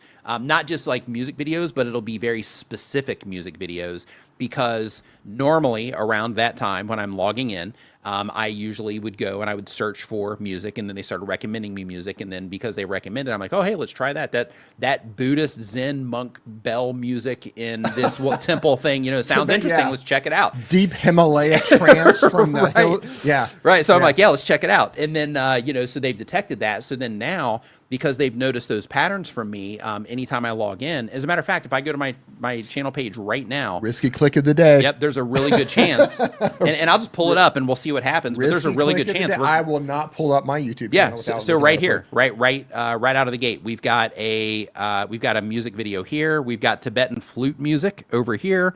We've got Elegant Penthouse Rainy Night Jazz Piano down here. So we've got Reinhard Burr, which everybody should be subscribed to him if you just like ambient type music. He's amazing. But right here, out of this top grid, 1, 2, 3, 4 of the videos are music related. And that's crazy. That's without a scroll. So if we keep going down, music, right? Because it's, this time I'm, during the week, I'm usually, watching that stuff. And then, as we keep coming down, we've got some psychedelic swamp rock, YouTube related stuff, more music, over here, music. A lot of music. Yeah. Like, because it's always playing, right? So because of that, YouTube knows that when I'm logging on, music. Yeah. So YouTube knows when I'm logging on and I'm, doesn't matter what else I'm doing on YouTube, they know that I'm going to be listening to music. So they prioritize music based on how I interact. So, they're tracking everything. If I'm not wrong, I believe they're tracking like billions of data points. Oh, yeah. Billions of data points on the users. Yeah. I mean, they're tracking everything. Yeah. And they're tracking what you click on, what you don't click on, when you click on it, what device you click on it, what device you're watching on, what device you don't watch on. Literally every possible thing that you do and you don't do. Do you prioritize 4K content? Yes or no? Yeah. What time of day do you watch what type of content? Yeah. Do you usually watch shorter videos while you're taking a lunch break? Right. And do you usually watch longer videos at home when you're on your TV? And if the answer is yes to either one of those, then their system prioritizes it based on, how you're interacting with YouTube in those times as well. So you can test it, right? Like if you're actively, watching YouTube during those times and stuff, start paying attention and you'll see like, hey, when I'm on lunch break and I'm just watching these kind of shorter, pieces of content, YouTube prioritizes that shorter content. And then when I am watching more on a TV, then they are, prioritizing the longer form content for me. The YouTube, so it's awesome. Simplified, the YouTube algorithm is a predictive model. And it's just trying to predict what the viewer wants to watch next based on all the data points they collected, including the type of videos that are in their watch history. Yep. Together we travel. What's up? Welcome to the stream. Hope you're doing great. So, and the thing is what they recommend you isn't necessarily what he's going to see or what Right. I'm going to see. People like you might be recommended the same thing based on your viewing habits, but people who don't have your viewing habits are probably going to see completely different recommendations at all times. Yep. Yeah, but it's all based on your interest though. So Yeah. you know your interests, the way that you're interacting with YouTube, the specific content that you're choosing to watch, where you're watching it, what time you're watching, what device you're watching it on, like all of these What you things. click on, what you don't click it's on, awesome. what you like, Yep. what you dislike, how long you watch certain videos at certain time, like everything, every possible thing. Hey, Fast Lizard Wrenching is here. We can start All right, the stream. man, we've been woo. Go ahead Buddy, and thank you. We've yeah, been go ahead and waiting get for this you. party started.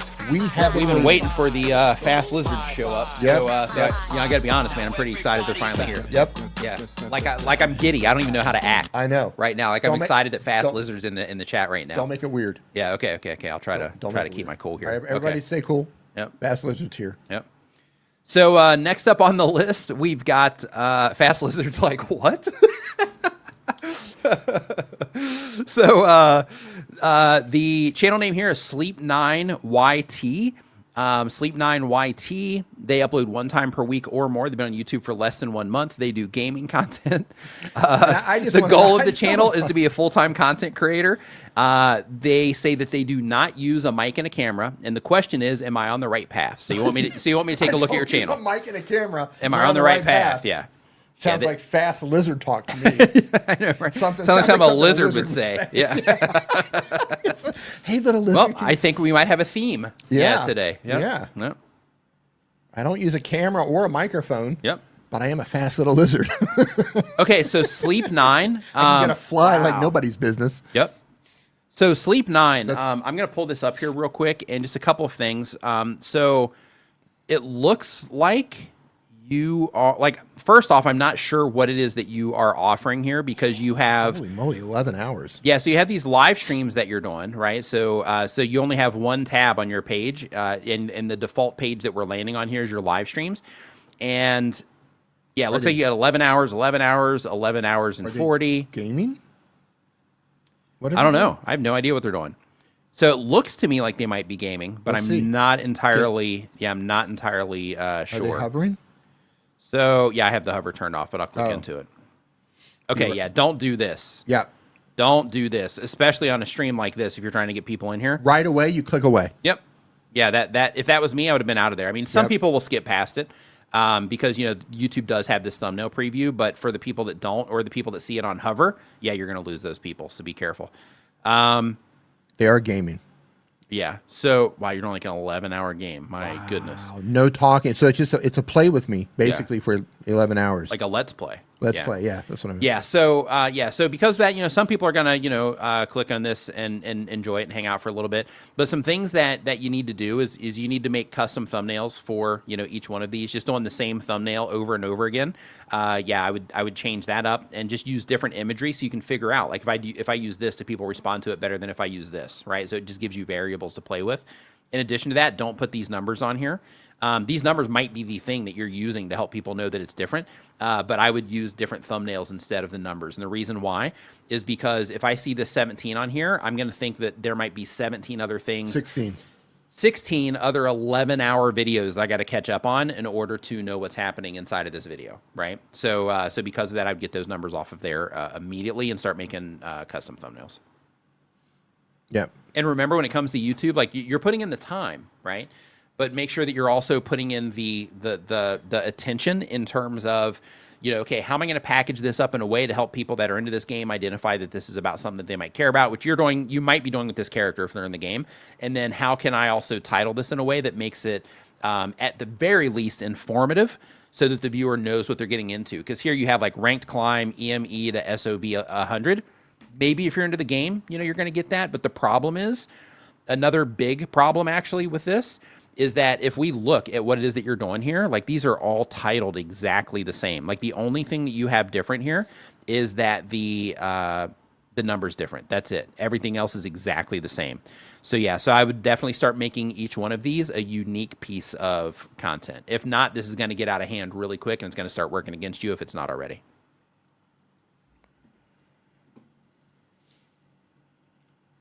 But kudos for putting in the work on 11 Yeah, hour grinding. streams, Yeah, man. 11 hours. Like, yeah, that's grinding. So hopefully you're multicasting. I hope that you're multicasting so that you're not just doing this on YouTube. I hope that you're also sending this out to like Twitch and Facebook and like everywhere else. Hopefully. Yeah. I was going to say, I hope you're multicasting. And if you're spending 11 hours on a game, please spend 30 minutes on getting a thumbnail together and a title. Yep. And putting playlists together, you know, even if that means you have to cut your playtime down to 10 hours instead of 11, right? And then spend that next 30 to 45 minutes doing that extra work, getting it together on YouTube. Yep, that first hour doing that stuff will be more valuable to you than that following 10 and a half that you're going to spend streaming. Yep. And Merle Sims says that if I saw this in my feed, I'd be like, is this guy uploading the same video over and over again? That was my initial thought. Yep, same. That's what I thought too when I saw it. And then I noticed the numbers because I was like, yeah, they look the same, title the same, and then I noticed the number on there. Also, just putting this out there, food for thought. Or thought for food. Thought for food. You are asking for an enormous commitment. Yes. For somebody to click into an 11 hours video. Now, people will click into videos that are that long if they're going to sleep. Yeah. Right? Sleep videos and that sort of thing. But an 11-hour play with me game, that's a commitment. That's a commitment. Anna in the house. What's up, Anna? Hope you're doing great too. You might be able to significantly shorten that and make a couple of different videos to where people don't think, oh, I'm not watching an 11-hour. Right. I'm not watching 11-hour videos. Yeah, I'll watch an hour, right, or maybe 30 minutes. Yep. You know what I mean? So just think about how you're cutting those up. Yeah. To make it more consumable to the people who might want to watch a video. Yeah, you should be cutting these up and throwing them into shorts too. Yeah. So then at least you're going to also leverage shorts as well as your live streams. Yeah. Hey, Anna. So next up, we've got. By the way, if you are just joining us, here's what we're doing. So we're answering YouTube questions. So if you have a question about anything it is that you're doing on YouTube, you're in the right place. We are all content creators here. Everybody in the chat's a content creator. And we are answering questions. We're looking at channels, giving feedback and all of that because YouTube is challenging. And since it's challenging, there's a lot of things that you got to know about, YouTube. And because of that, we are here to give you feedback because I know as content creators, a lot of times people are just doing this stuff on their own and they don't get the opportunity to get any real feedback from people that, that know what they're doing. So because of that, we're here to assist in that way. So if you have a question about anything or if you want feedback on your channel, then you can put your channel in the link that's pinned at the bottom of the chat right now or top, depending on your view, and it'll take you to that form, and then we'll get you answered on the stream today. If you are watching this from somewhere else, then you can go to nickniman.com/ask. If you're not watching on YouTube, you can go to nickniman.com/ask, and that will redirect you to that same form. So, Sleep9YT says, I have limited resources. I only do it on YouTube. So if you mean limited resources as in financial, you can use OBS, which is free. Can you multi-stream with OBS? Yeah. Oh, okay. I didn't know that. Yeah, you can multi-stream with OBS. Okay. You can also use Meld. Is Meld's multicasting free? Yeah. Oh, okay. Yeah, perfect. Yeah, there you go. Yeah, I don't know how many you can multitask to, but you can, there's free levels to that where you can do that too. Okay. If it's your internet upload speed, then yeah, you might have some issues. Yeah. But if it's not your internet speed and it's just finances, then there are services out there, software out there that you can use to multicast. Yeah. I think that's right. I think they have a free model for that. Somebody correct me if I'm wrong on that. I don't want to give them bad information. I haven't checked on that in a while. Hey, and also this slipped by me earlier. Pretty hard welcome to to the channel membership. So I do want to let you know that we have a Facebook group. If you go to nimanvip.com, it's going to redirect you to that Facebook group. Fill out your information in there, and then I can get you in there after the stream today. We also have a Discord as well. I prefer the Discord just because it keeps everything nice and organized, but of course, if you're on Facebook, you can use that too. Neither of those groups are super active, just so you know ahead of time, but they are good if you do have a question about something to where you can drop it into either one of those, and then, we'll see it, and then we'll get you taken care of. Okay, so Mears confirms here. Oh, where'd you go? Hold on. Whoop. It says Meld Studio is great for multicasting. It's what I use, and it's super easy. That's what I thought. Okay, nice. Melinda, thank you for your support for 42 months. Appreciate that as well. Thank you. So next up on the list, we've got Ian Goes CIVRP. Thank you. Thank you, Mears. I appreciate it. What did they say? No, I love having gamers. Oh, in here that's that free. can answer. Oh, I can answer those questions? Yeah. Yeah. Yeah. So, go ahead, D. I was gonna say we need like a gaggle of gamers in here. A at gaggle all of times. gamers. Is a gaggle? That's geese, right? It's geese. Yeah, That's yeah. also gamers. Oh, A okay. gaggle Okay. of So it's a gamers. gaggle of gamers because you're doing the G thing. Yeah, and gaggle of gamers who are just ready to answer questions. Nice. That's that extra spot that we need in the TV. Oh, is the gamer? Yeah. So right. So we need Doug, a standby. We wave. need like separate TVs for everybody. We just put them real big in the back. Yeah. Yeah. Well- So like when you're watching the stream, there's like us real small, and then you see their like their faces just real big in the background. Yeah. Yeah. Remember what was that show called? Hollywood Squares. Yeah. Yep. We need like a Hollywood Squares set up on a giant LED screen. Yeah. So we have all these different people join in, and then you're just part of the show. Yeah. I would love that. That would be fun. Yeah. That'd be Wouldn't super that be fun. awesome Yeah, to that have would like be an fun. entire, just like a crew on here? Yeah, it would. We have resident gamers, and we have Yep. YouTube liaison, and we have Doug Yep. Houston. Yeah, we'd have to wear headphones for it so we could hear everybody. But Yeah. Roberto that'd be great. coming in and out. Yeah. We used to do that during the pandemic. We did that. Yeah. Yeah. And everybody loved Yeah. it. Yeah, they did. Yeah, that was great. A crew of Canva. Yeah. Yeah. Maybe we need Yeah, there's that too. Yeah. A resident Yeah. canvassador. Yeah, a crew of canvassators. Yeah. A crew of canvassadors. Yeah. A crew of ambassadors. love it. A gaggle of gamers. Yep. That almost sounds Yep. like tongue twisters. It does. A gaggle of gamers. Something you'd say And like a crew of yeah, 10 canvassers. times before you record a video. Right. Yeah. Get your mouth all loosened up. Yes. Lucy likes Ian's probably pirate ships. Ian's on a probably slippery like, are you- snail seashore. Ian's probably like, are you going to answer my question? Or are you guys just going to sit here and like, derail for a while? No, that's okay, all- that's so all here we comes do the here. question. So Grand Theft Auto Roleplay is the type of channel. The goal of the channel is to connect with others who like what you like. And the question is, can you advise if there are any standout issues or concerns with the channel lookover? You have reviewed me months back, and I went up 300 subs since. Okay, nice. So let's take a look at your channel. What? Pam says, "What's in your coffee mugs?" Life, Pam. Life is in the coffee There's mugs. a bunch of they're filled to the top of Yeah. life. Yeah. Yes. That's great. Yeah. Listen, this is how could you not be in a good mood? Right. Like I'm sitting here streaming with my brother. Right. All you awesome people are here. Yep. How could you Yep. not be having a good Yep. time? Sitting in the air conditioning. I'm in the air conditioner. Yep, Life just is hanging good. out, answering questions I got for a people. spinning logo in the background. Yep. Yep. It's nice. Yeah, this is awesome. The good life. Yeah, it's a good Yep. life. Yep. Have a good time. Amy Johnson Crow in the house. What's going on? Hope that you're doing awesome, Amy. She says she came in at an interesting time. Yeah. Best of times, it was the worst of times. Okay, so let's check out Ian here wanting some feedback as well. So let's see what you got going on here, Ian. So Ian goes CIV, GTA 5. Okay. So let's see what it is that you're doing. Okay, first I would get more content on your channel page. Right now you're running kind of thin here on your channel page. It's just focusing on the For You and that.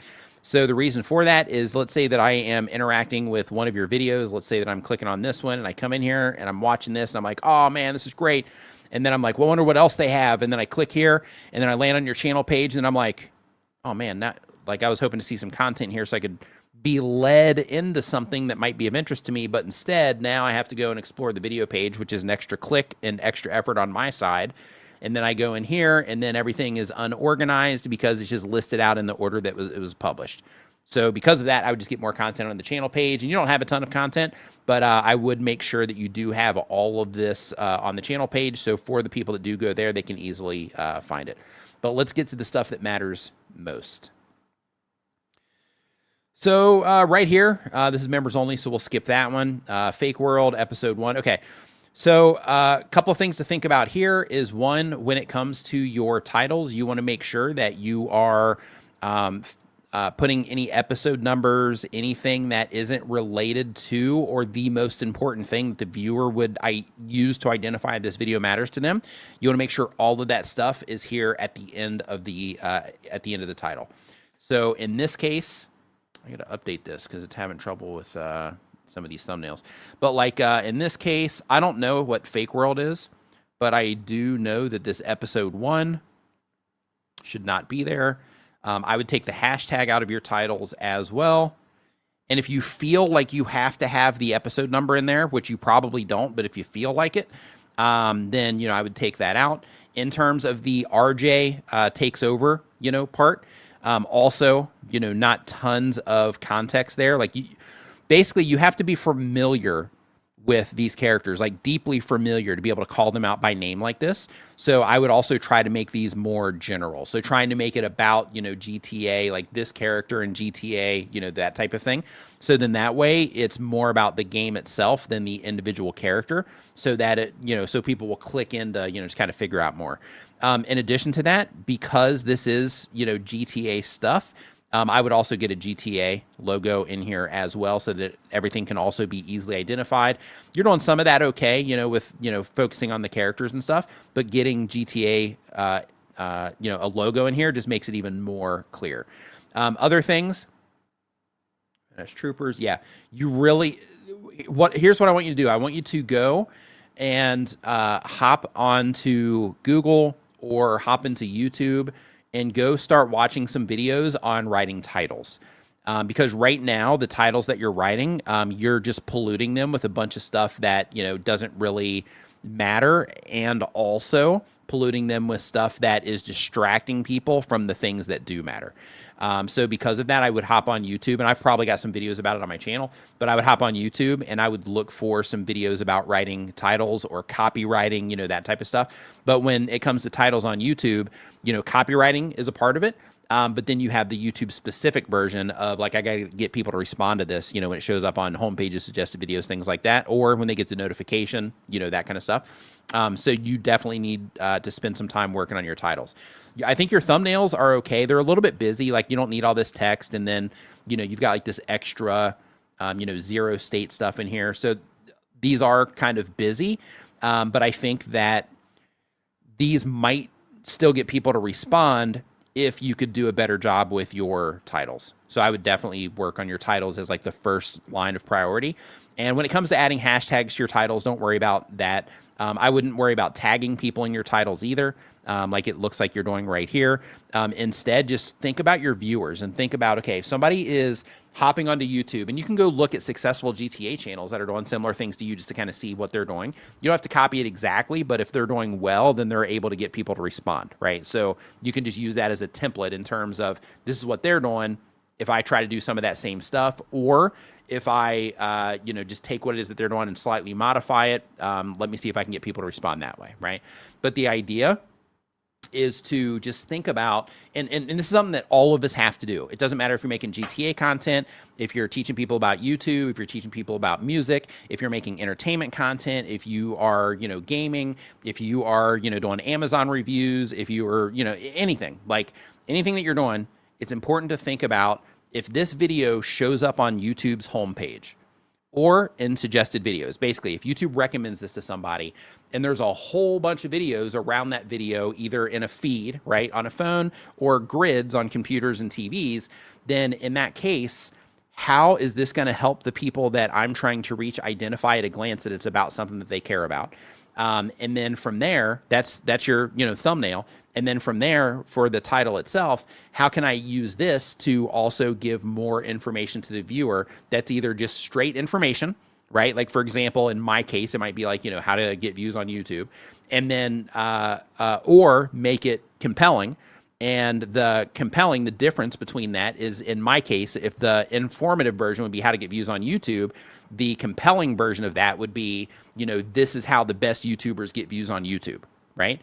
And then by that little bit of a change to the title, then it just changes the impact of the title and how people are going to respond to that title, right? So because of that, it's important to just think about that when you're packaging your videos up. How am I going to help them identify it? And then how am I going to write this title and leverage the thumbnail to actually pull them into the video?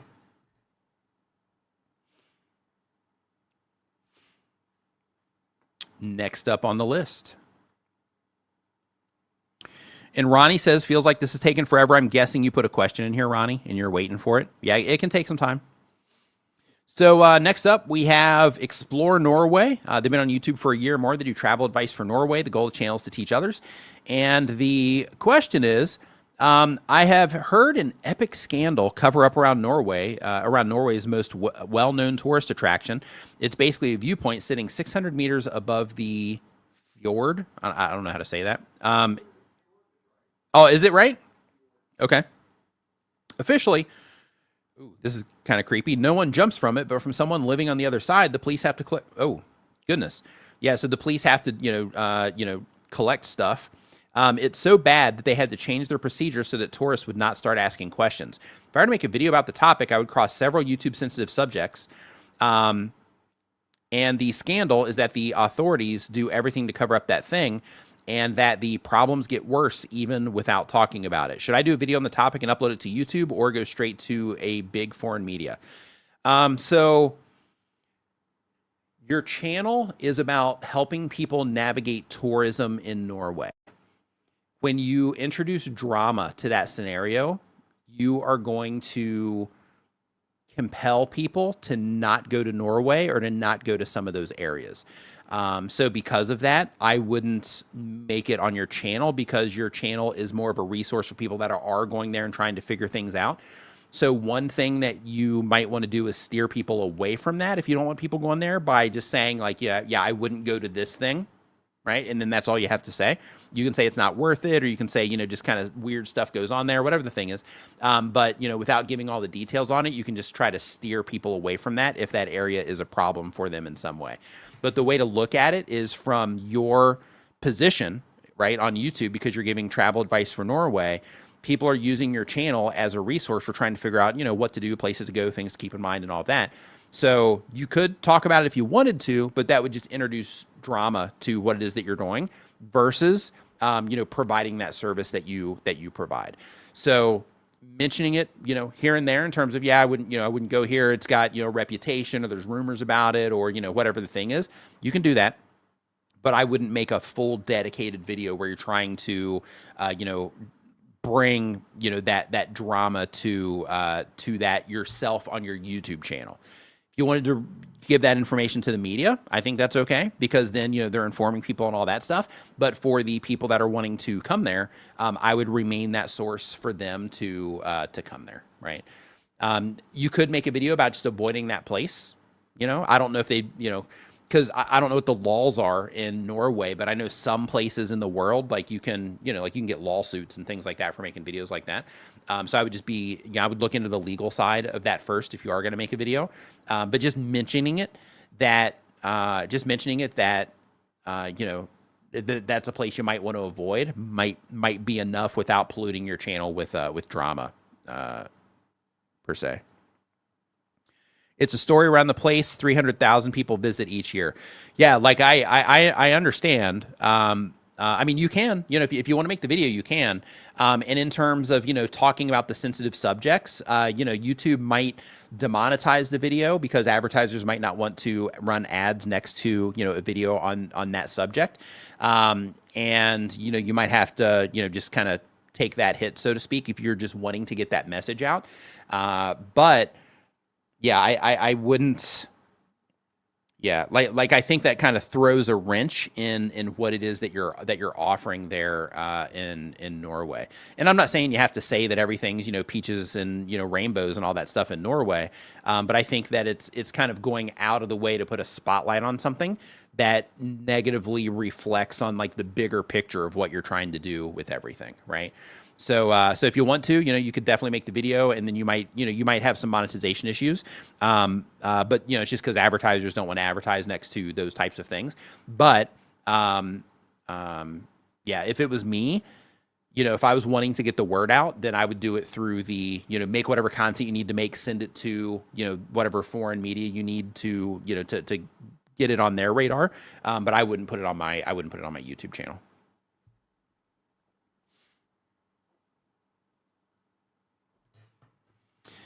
Next up on our list here, we have let's see here. So we have Scale Train Station is the next channel. Scale Train Station has been on YouTube for 1 year or more, does model train content. The goal of the channel is connect with others who like what I like. And the question is, a recent video bombed. I listened to AI. Yeah, you got to be careful with that. All the stuff it told me to do caused it to bomb. Then it said, of course that bombed. You should have done this. Oh, goodness. That's the best part of AI, in my opinion. That happens to me when I'm coding. That happens to D. Like D will like throw all this like medical stuff in there, with like, taking vitamins and, these other things. And then it's like, yeah, you should definitely take those vitamins together. And then, he'll be like, cool. And then, and then he'll take them. And then it's like, oh no, I can't believe you took those vitamins. Or it doesn't say can't believe, but it'll say, yeah, you should not have taken those vitamins together. Yeah. And it's, oh, sorry, they gave you the wrong information. Sorry, drugs. Yeah, sorry, drugs. Like sleep medication and stuff. But yeah, so this sort of thing, definitely happens. But one thing you have to be really careful about when it comes to AI in YouTube is that, it's pretty good. It gives some pretty good information, but it also gives some really bad information too. So keep in mind, it's pulling all of this information from like Reddit. It's pulling information from blog posts. It's pulling information from YouTube, like all of these different places, articles everywhere. So because of that, all this data that's being trained on, some of it's great. Some of it's really good information. Some of it, though, is really, it's just old information, stuff that, people, shouldn't even be thinking about. But AI is like, yeah, this is super important. You got to make sure that you're using all the right tags, or, you're doing all these like weird things that, people have just kind of made up. So, so because of that, you got to be really careful using AI when it comes to YouTube. Great for brainstorming stuff. But, just going like head to head, like, hey, it says do this, I'm going to do this. Yeah, I'd be real careful with that. But the question is it okay to re-edit it, delete the original, and upload the re-edited one? There are parts that drag on too long and need to be shortened. I wouldn't do that. Because then it'll seem kind of, because it's the same video really, and then you're just tightening it up. And it'll seem like you're trying to game the system a little bit by publishing a video. It doesn't do well. You're downloading it, cutting it up, taking out the parts people aren't responding to technically. And then you are going to upload it again, right? So that is kind of gray area when it comes to YouTube. So I would avoid doing that type of thing. If you think you can make the video, if there's just like a part that you want to edit out, you can use YouTube's editor to do that. So inside of the back end in your Creator Studio, you can go in there, and YouTube has the editors. You can cut things out if you want to do it that way. But I wouldn't download it, delete it, edit it, re-upload it. If there was like a technical problem, like, oh no, I didn't export the audio track and I published this video, then there's a more of a clear reason. But when you're doing it for the sake of taking out long parts that drag too much, then you are, technically trying to, kind of game it a bit by, taking out those parts that are, that people aren't responding to. Yeah. Back to the AI thing. Yeah, you really have to be careful with asking AI. And sometimes the answers vary depending on which one you ask. Mm-hmm. Like you could put something together in ChatGPT, and you can just workshop that and workshop it until you're like, this is, and it says this is perfect. You throw it in Claude, and Claude just annihilates it. Mm-hmm. Just rips it to shreds and tells you all the reasons that it's wrong. Mm-hmm. And then you take that and you throw it into Gemini, and Gemini just rips that to shreds. Mm-hmm. Like you have to take everything with AI with a grain of salt at the moment. Yeah. Yeah, it can be really good to help you brainstorm. It can be great. Some of the tools can help you work faster. But in terms of relying on it for information, basic information, it's good. But if you're relying on it for like video ideas and creative stuff, you need to keep the human element involved in terms of steering those directions. Yeah. Use it for ideas and for brainstorming, and then run it through the human filter to make sure that it did the right thing. You know your audience better than any AI does at the moment. Yeah. I mean, I think that's going to change at some point, but you know your audience. Mm-hmm. So don't let it make you make decisions that might not be the best for your channel and audience. Yeah, it's wild. So next up, we have Doug Hewson, YT. Doug Hewson uploads one time per week or more, been on YouTube for a year or more. He does fishing content. Goal channels to have fun. This can't be from Doug. Oh, it says I'm testing the form. It's not a real question. Okay. Oh. Got it. Okay. Got it, Doug. Man, I need to get Doug inside of Streambilly here so he can so he can send messages through here. So the drugs that AI told me to take, ChatGPT told me to take. Yeah. I went, still going through a bout where I've been having like severe insomnia. So I had to go to the hospital to get these specific pills. Mm-hmm. And I forgot to ask the doctor at the time if I could take these other things with it, right? And I asked ChatGPT, and it was like, oh yeah, that's actually preferred. The doctors would definitely. I'm like, okay, take that or whatever. And then I woke up. 9 out of 10 doctors agree. Yeah. And then I woke up and I just felt like a freight train hit me. I was like hungover and just like I was like, oh my God, I feel terrible. And I'm just like, hey, are you sure that's right? And they're like, oh no, you do not want to mix those. You told me to take them. Oh, you're right. You're right to call me out on that. I should have told you to do that. It's like, what? Yeah, that accountability thing is the problem, I think. Yeah. Like when it comes to what? when it comes to AI, because there really is no accountability. Yeah. So I think like that all falls back on us. Yeah. We've been derailed. Yeah, and and it's we've just, been and it derailed. doesn't even care. Yeah. Like, it's just like, oh, you're right. I shouldn't have told you to do that. Right. Like, what do you mean? So next How up, am I going to get rid of the body? so next up, this person, they are going to be making a channel soon. They are getting ready to start the channel, and they're going to do robotics and tech content. That's cool. That's cool. Question is, I'm starting my robotics, and I want some advice about how I should start the video. Like, if I'm making a drone, it would be good if you could tell me. Huh? I don't fully understand your question, but one thing that I can tell you, if you mean like when your video first starts, I have recently published a video on my channel about how to start videos. I would go and watch that. I would go and watch that video because I don't fully understand your question. Say the question. I'm starting my robotics, and I want some advice about how I should start the video. Like if I am making a drone, it would be good if you could tell me. Oh, I think you mean their intro. That's what I just said. That's why I said watch that video. Yeah. That's what I think too. Yeah, and the fast lizard. Like, I mean, of course you're going to trust a fast lizard. Yep. And Says it don't says trust that them I with don't medical trust AI with questions. medical questions. Yeah, I learned Yep. that the hard way. Yeah, and Amy says don't trust them to identify plants to see if they're poisonous either. Hope you didn't learn that one the hard way. Yikes. So Yeah, I she's like, oh my gosh, the entire ceiling opened up, and I'm seeing all these amazing Right, things. right. Yeah, I'm and speaking to ChatGPT the is like, ancestors. oh no, that was the wrong. Yeah, that was Yeah. I misidentified that yeah. one. Oops, wrong mushroom. Right. Yeah, so we have an entire balcony full of plants, and some of our plants they're just getting really unhealthy. So I'm like taking, everyone's like, oh, you can use AI and take a picture of it, and it will tell you something. Okay, and I took the picture. Oh, it's this plant. Oh, can you tell what's wrong with it? Oh, I need a closer up look at the leaves. I take it. So, oh, this is how much you need to water it. This is what you need to do. Whatever. I did all of that, and they almost all completely died. Oh, nice. Yeah, yeah, almost killed every single one of them. Yeah, So- I think the best thing about about AI is just like the certainty, right? Where you're like, yeah, hey, I'm trying to fix this. What's the thing? It's like, oh, this is what you got to do. And you're like, okay, sweet. And then you go do it, and you're like, oh my gosh, I can't believe, I'm like killing all my plants. Yeah. What do they call it? Confidently incorrect or something? Yes. Yep. Confidently incorrect. Yeah. Are you sure? Yeah. Absolutely. Absolutely. This is how it's been done for thousands of years. Right. Oh, okay, great. Yeah, I'll do that then. Yeah. Yep. Well, congratulations. You just killed 10 of my plants. All my rare plants that I Yeah, all my imported rare from yeah. these places. Right. Yeah. I've had these plants for 12 years. Right. And you just killed them all. Wow, you're right to call me out on that. I shouldn't have told you to do that. Next up, we've got Indie Voice. Indie Voice, they do daily content, but on YouTube for 1 year or more. They do game reviews. Goal of the channel is to be a full-time content creator. And the question is, I'm trying to get viewers to also enjoy my long-form content since I've been making a lot of shorts to catch up, and people don't have long attention spans. But what can I do? Okay, glad you asked. So when it comes to the long attention span thing, sure, attention spans are definitely under attack. However, people will binge watch a 6-series show on Netflix. Yeah. No problem at all. Just sit there and just binge it all day long, right? Yeah. No problem.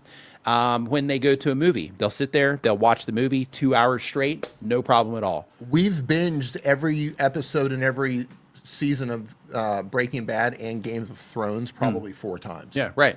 Yeah. So when it comes to the attention span thing, the attention span isn't the problem, the content's the problem. If you are, trying to hold people's attention, then you have to learn how to hold people's attention.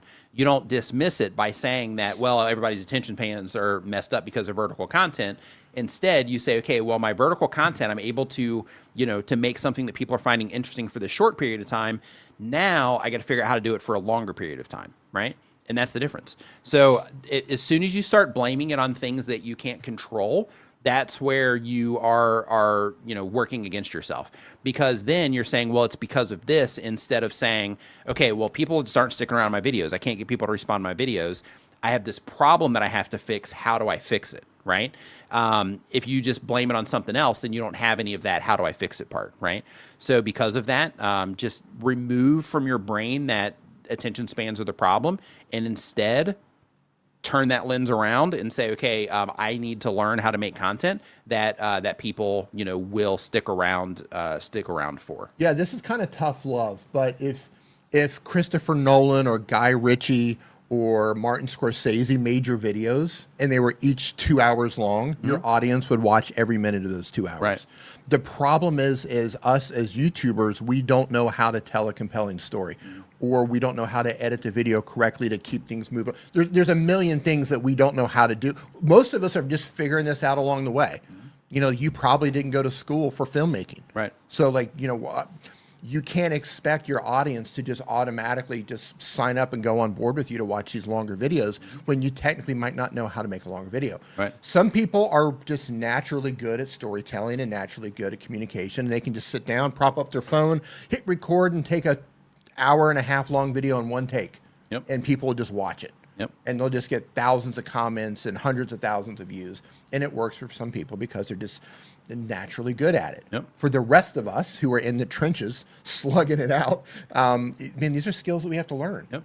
And I've never bought into the attention span thing. Yeah. I see so many people people have like the second screen thing that's going right. on now. Like they're watching Netflix while they're on their phone, stuff like that. But if something's good, Yes. then you're going to focus on that thing that's good. Yeah. People will sit and watch 3-hour movies. Right. Instagram and TikTok. People hang out here for 3 hours. Right. Yeah. Even TikTok started off at 30 seconds, and they moved it to a minute, and Right. 3 minutes. Now they're making 10-minute videos on TikTok. They might even be longer now. Same thing on Instagram. Yeah, I think you can do like an hour long. Can you go yeah, longer? I listened to a podcast on a There you podcast go. episode Right, on same TikTok. thing with Instagram. Yeah. Same thing with YouTube Short. Like people will watch if you make better content and Right. you learn how to hold their attention. And it's not easy. Yep. I don't care where you're at in the process, how long you've been doing this. It's always a struggle for the majority of people to capture someone's attention, and hold that attention. Yep. It's tough. Look at video games. People, we just looked at a channel earlier where somebody was playing a game for 11 hours. Yeah. Tell me their attention span is not locked in, right, for that 11 hours. Yeah. So, like, when it comes to that, like me too, right? Like, there's a new Fortnite that just came out. So that means after the stream tonight, once I get home, I'm probably going to stay up until like 3 in the morning playing Fortnite for a few hours, right? My attention span is going to be completely locked into that. Yeah. But, like, let's talk about a bigger elephant in the room, though. So when it comes to YouTube, some people will see YouTube Shorts, and they'll be getting a little bit of results on YouTube Shorts, and they're looking at the total view counts on YouTube Shorts. There's actually two things. So the first thing is that people will see that total views on YouTube Shorts, and they're like, oh, hey, I'm getting a lot of views on YouTube Shorts. But those are impressions on YouTube Shorts. So what an impression is it's when YouTube shows it to somebody. So a view, an engaged view, is what your real views are. So if you want to see the real views that you're getting on your YouTube Shorts, go into the back end of your channel, go into your analytics and look under engaged views for the Shorts. And then you're going to see how many actual views that you're getting on the Shorts. So that's number one. Number two is that when it comes to YouTube Shorts, Shorts just show up in people's feed. So because of that, it's easier because, well, I won't say easier because everybody has different skills, but like it's easier to get your content in front of people because people do not have to make a conscious decision to click on a short. Instead, they're sitting there, they're sitting there in their feed, and then that short's going to come up there. Now, if they are clicking from a home page, they're making that decision. If they're clicking from search or from suggested videos, they're making that decision. But if you're just getting a small amount of views on your shorts, then most of those are probably coming from the feed, where YouTube is just simply testing it against people, right? So the difference is when it's shorts, they just show up like that. When it comes to long form content, it's different because not only do you have to make good content that people, once they get into the video, they'll enjoy, but you also have to learn how to topically come up with good video ideas that people are interested in. You have to learn how to make a good thumbnail that's going to grab their attention. You got to learn how to title it in a way, or we'll just say package it completely in a way that will help somebody identify it, see that it's something that they're interested in, and then be compelled enough by how you've packaged it up to click into that video and then come in and enjoy your content. So you have to catch them there, and you also have to create a good piece of content for them so that they'll, enjoy that content and give YouTube all the signals that they need through commenting on it, liking the video, sharing it, saving it to playlists, watching it all the way to the end, all of those types of things that they're tracking. So because of that, don't blame it on attention span. Just look at it through this lens. just say, okay, people aren't responding to my long form content right now. I don't know why. So what I'm going to do is I'm going to start practicing remaking other people's thumbnails that are successful in my niche. And I'm going to see if I can figure out how to make thumbnails like they're making thumbnails. I'm going to practice and I'm going to study other channels in my niche that are doing well, and I'm going to see how they're writing titles. I'm going to see the types of ideas, the types of things they're making videos about. I'm going to see if their videos are about very specific things or if they're just uploading a bunch of just random stuff on their channels, right? So I'm going to use all of that information to help inform me of what people that I'm trying to reach respond to, and then I'm going to try to do similar things so that I can see if I can get people to respond that way. And there are a couple of other things. You've probably heard of faceless YouTube Thanks, channels. Jive Dancing. Appreciate that. Yeah, kind Good. word. Thank you. You have a very pleasant voice. Like everybody else, I hate the sound of my voice. I hate the sound of your voice too. I know you do. I know you do, and I've been hearing about that for decades. Yep. But you've probably heard of faceless YouTube channels, and there are loads of faceless YouTube channels that popped up out of nowhere. And yes, they're using AI, but they're also putting, they're making story-driven content. Yeah. And a lot of those faceless YouTube channels are making 2-hour-plus videos, and they're getting hundreds of thousands, if not millions of views on some of those videos. Mm-hmm. So they're able to hold someone's attention, be it through the imagery, through the storytelling, a combination of both, but it all starts with the idea. Right. Right. And videos should only be as long as they need to be. Yep. So I don't know how long your videos are, how long you're trying to get them to watch, but that's something you told me early on. And I was like, yeah, how long should these videos be? You said, as long as they need to be. So, let's just say, I know Roger Wakefield was in here, so we're going to think about plumbing. How long do you think a video should be for how to unclog your toilet? So really quick, right Right. here, the entire history of human civilization, ancient to modern, 4K documentary, full movie.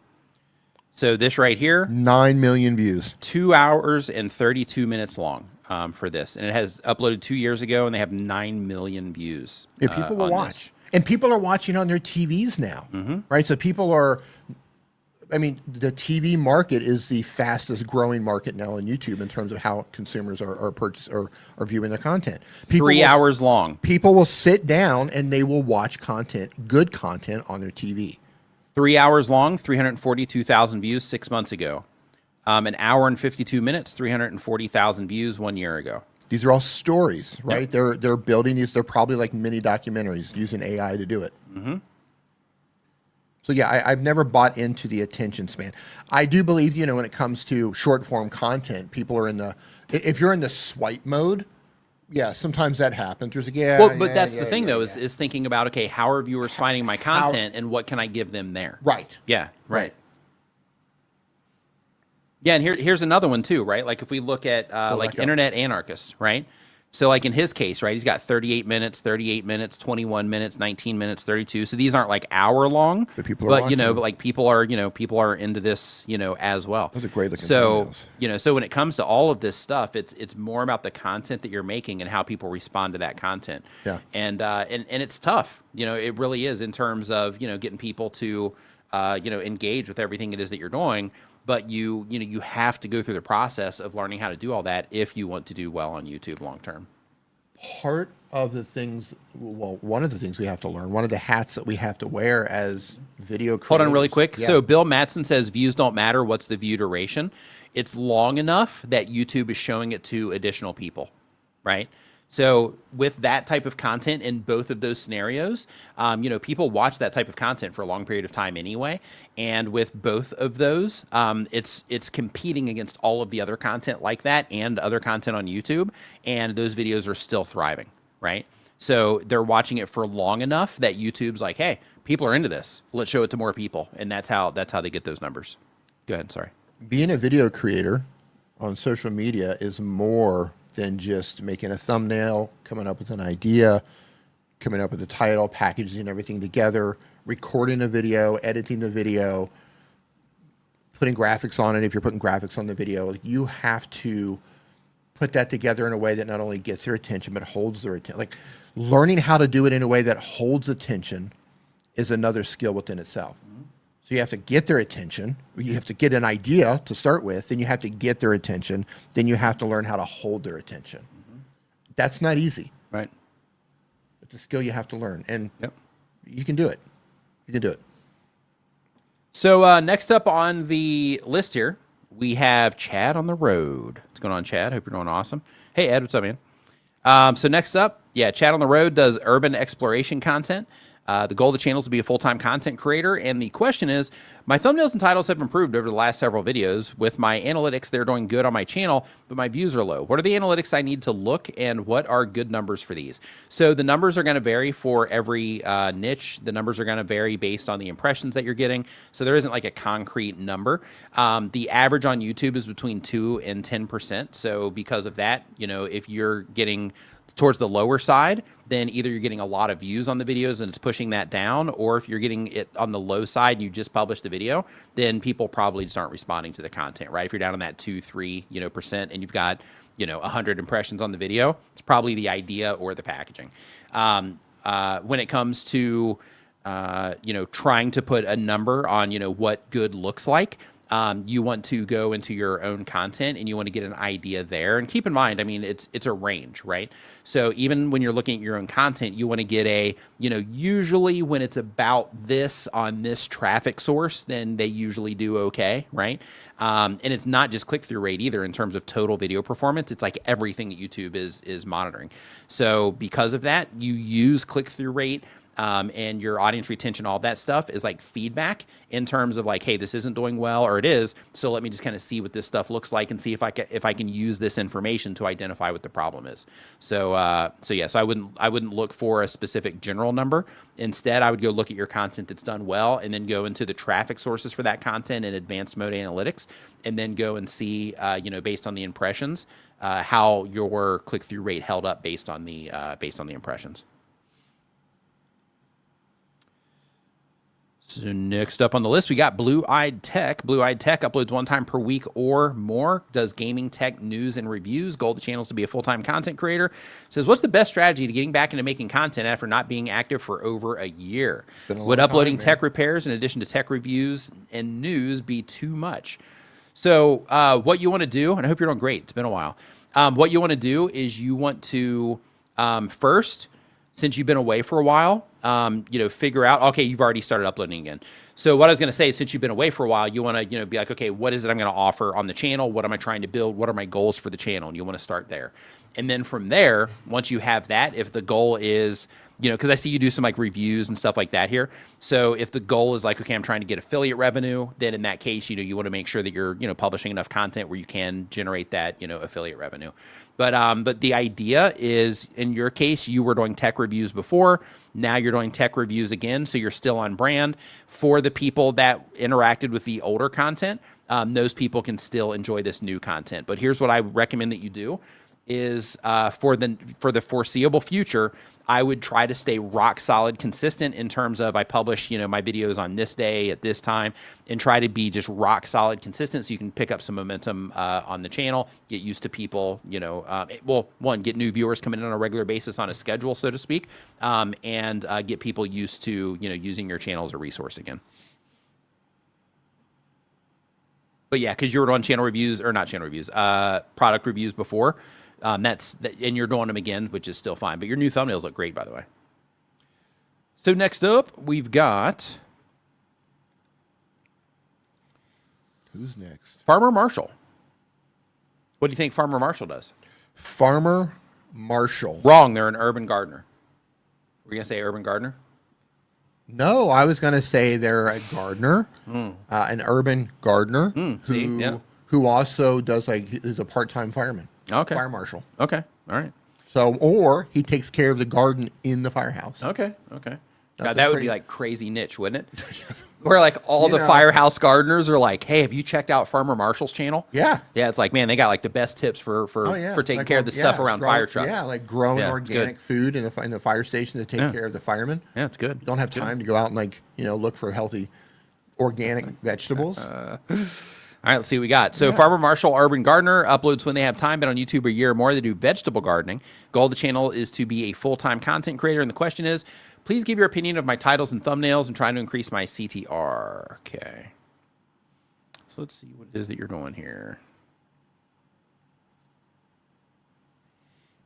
Yeah, another thing, just for everybody trying to increase your CTR, So just remember that when it comes to your, CTR, the topic matters more than your thumbnail and title. I mean, your thumbnail and title are also, they also matter, but the topic, that carries the most weight, and, then your thumbnail and title.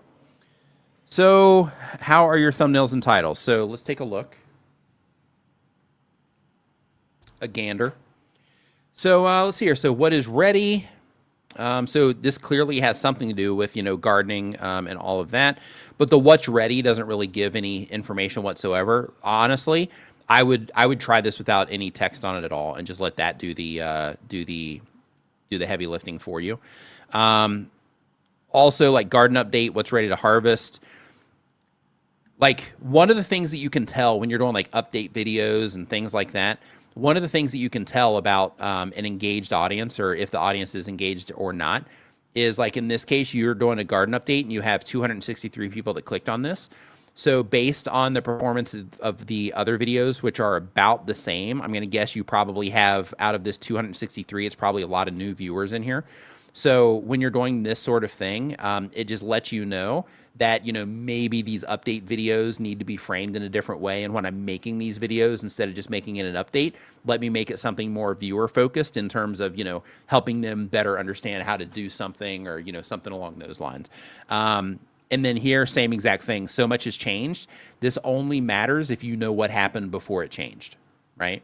But right now, just as so much has changed, that doesn't matter unless you've already interacted with the content where it was another way, and then you recognize that this has that this is the same content creator. That's where that's the only place that this would matter. And then here, why prune tomato plants? What's growing in my garden? So one thing that I recommend that you do right now, just based on how things are going, is instead of having this focus towards why I prune tomato plants, for the next videos that you publish for, a little bit, let's say the next 60 to 90 days, start making them viewer focused videos. So instead of it being like, why I prune tomato, plants, make it towards the viewers about, how to prune your tomato plants to get the best, to make them more healthy, or, whatever the end result is there. Try to make them about that instead of, why I prune tomato plants the way that and what's growing in my garden, and garden update, what's ready to harvest, right? This is all focused on you, which can be okay sometimes, but, based on how people are responding to these, right now is not one of those times. So because of that, I would try to make sure that when you're packaging these up, that you're making everything about, the viewers and helping them solve their gardening problems. And then once these numbers start getting bigger and you start getting, like 1,000 views per video, 2,000 views per video for almost everything you publish, higher would be even better, but that would be the threshold where I would start testing this stuff again, to where every video you publish, you're hitting that, 1,000 plus, maybe even 5,000 if I'm, trying to lead you in the right direction here. But I would do, 1,000 to 5,000 before I even started, doing like garden update videos and things like that. So you can actually build that community that will care about your garden update because they're following along, right? So I would make sure that you are, taking that approach there. Other things is here you have gardening tour May, what's thriving in zone 8A. This is another one of those things to where, there might be really good content behind this, but you are putting things in here that alienates potential viewers. So here you have like what's thriving in zone A. That zone A only means something to you and people that have interacted with other content where you have mentioned zone A. So, if inside of the video itself, if you're like, yeah, we're going to go over to, this area of my garden, I called this, zone 8A, and then that's just a thing that you mention in your videos to where you kind of segment it out and you say, this is what I call it. And then you're informing the viewers there so that then when you are making those references in additional videos, the people that are already involved, they're going to have an idea of, what you're talking about. And then you still say this area that I call, the zone, then, for new viewers, they still get that additional context that they need to understand what's going on. But right now, because you have what's thriving in zone A, first, there's actually two problems with this. One is that now that May is over, this video doesn't matter anymore, right? Because you've locked this video into May. And then here, what's thriving in zone A, or zone 8A, that zone 8A also doesn't matter to new people. So the good rule of thumb, and you've also optimized your title around this. Like the first thing they see is zone 8A and May garden tour, right? Like none of this matters to a new viewer. So because of that, when you are putting these together, it's best practice when it comes to YouTube to make it to where every video that you're publishing on your YouTube channel, that every video is accessible for a new viewer. And what I mean by that is if somebody has never interacted with your content before, they've never been in your garden before, they've never seen one video by you, they've never seen anything, that they can come into one of your videos and they can get the value that they need out of that video, be it entertainment, education, whatever it is. So because of that, you don't want to add anything to it that's going to put a wall in front of that accessibility, right? So like your zone A, having it for the month of May, those types of things can do that. Now, keep in mind, if these numbers were bigger, right? Like, like if you were hitting that 1,000 to 5,000 view thing to where you had engaged viewers coming back on a regular basis, at a bigger scale, then in that case, doing those garden updates and having a monthly garden update, that type of thing makes more sense. But where you're at right now, I wouldn't be doing that sort of thing yet. I would make everything value focused towards the viewer, and then go from there. Any additional thoughts there, D? You're not showing it. You're not showing it. Oh, I'll pull it back up. Yeah. Any additional thoughts? No? Okay, so I'll pull it back down. Next up on the list, we've got all roads lead to Scranton. Scranton. Where's Scranton? Doesn't that sound familiar? Sounds familiar. Yeah. Is that like Ohio or Kentucky, maybe? Scranton, Ohio, I think. Yeah, I think it is. Yeah, it definitely sounds familiar. Yeah. Whichever one of us is, if it's not Ohio, we're going to have to walk home. Yeah, right? Right? Right. It has to be Ohio. Scranton. So all roads lead to Scranton. And I disagree. All roads do not lead to Scranton. Oh, it's Pennsylvania. Okay. Well, there we go. Walk home. yeah. We're both walking. Yeah, we'll come back tomorrow and get the car. Scranton, Pennsylvania. Ohio's close to Pennsylvania. Yeah, it doesn't count though. Yeah, it doesn't count. So they upload one time per week or more. They do pop culture and unknown history content. The goal of the channel is to make money. And the question is, I'm a relatively new channel and wondering how to best position my channel for viewership growth. So the very first thing, because you're doing pop culture and unknown history, figure out what you're offering. That's step number one, and that's one of the biggest moves that you can make when it comes to YouTube, is just getting clear on what it is that you're offering and who it is that you're offering it to. Give me 1 second. Let me pull up your channel. All roads lead to Scranton. Okay, so there's a few things that we're going to talk about here. So first off, welcome to the creator side of YouTube. And before I say anything that we're getting ready to say, I want to let you know that all the stuff that we're getting ready to say are things that a lot of YouTubers do. So it's not that you're doing anything that's wrong and out of the ordinary. Like you're just going through the normal process when it comes to YouTube in terms of the learning curve. So the very first thing, AI thumbnails again. Yep. The very first thing is you need to, do you want to talk to him about the thumbnails? I feel like we need to put this on a loop for the AI thumbnails thing. Okay, we're going to say this again. We talked about this earlier. Maybe you weren't here for this. When you're making AI thumbnails, you have to make sure that you don't just let it fill it full of things, because AI has a tendency, if you don't prompt it to do so, of giving you too much stuff.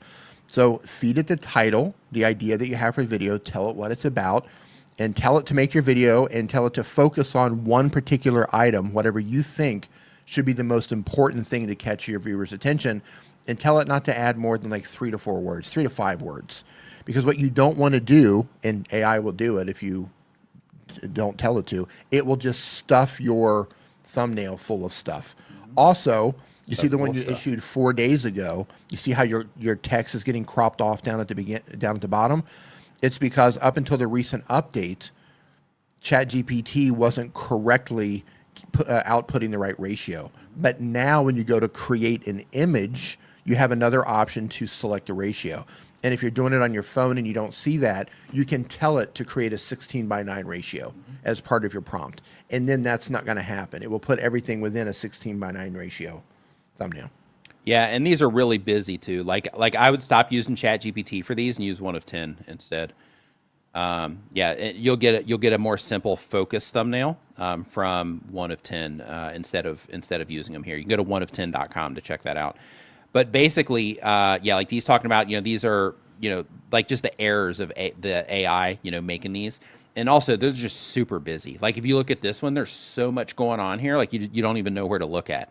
So in addition to grabbing attention on YouTube, you have to control their focus too. And that's one of the places where this is all kind of falling apart. This one down here on the bottom's not that bad. This one? The Devil from Scranton. I would take out that little zoom in on that.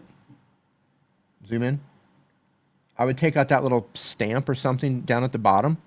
So just the Devil from Scranton. Like that's simplified enough, and get rid of that text in the top left hand. It's so small you can't even see it. ChatGPT doesn't understand this stuff. I mean, you can prompt it to tell it to how to understand it, but you can see with a lot of these thumbnails, it's just cramming stuff in there. Yeah. So also, you mentioned that you're doing like history and then like pop culture also. So I would also be mindful because here you have about Senator whatever said this about Scranton. And then up here, you're talking about something with like Sally Struthers, right? So, and then here, the forgotten school that made Henry Ford, Walter Chrysler, and Eddie Rickenbacker. And then here, how Scranton influenced the girl who influenced cities in Sesame Street. Yeah, so it's like you're doing some like history and pop culture. I would figure out like which one of those that you are going to do. But really, it looks like you do have it all under the umbrella of Scranton. So because of that, I guess this would actually be relevant because you're talking about all things Scranton is what it looks like here, with the exception of this one. Oh no, Scranton's in that one too. Maybe all roads do lead to Scranton. Maybe they do. Maybe I was wrong. I mean, we thought it was Ohio. So yep. I mean, we're gonna go out and hop in the car here in a little bit, and we're gonna start driving, and next thing you know, we're gonna be in Scranton. Maybe. Well, I mean, all roads lead there, right? I was furiously looking over here online in Google, seeing if there was a Scranton, Ohio. I was surely there's a Scranton, Ohio. Maybe there's a Scranton, Ohio. Did you find anything? And a Pennsylvania. No, but it's Pennsylvania. Yeah. And really quick, ABC Cam says that tubers using AI. To me, it's not your own idea. What do you think? I'm not sure.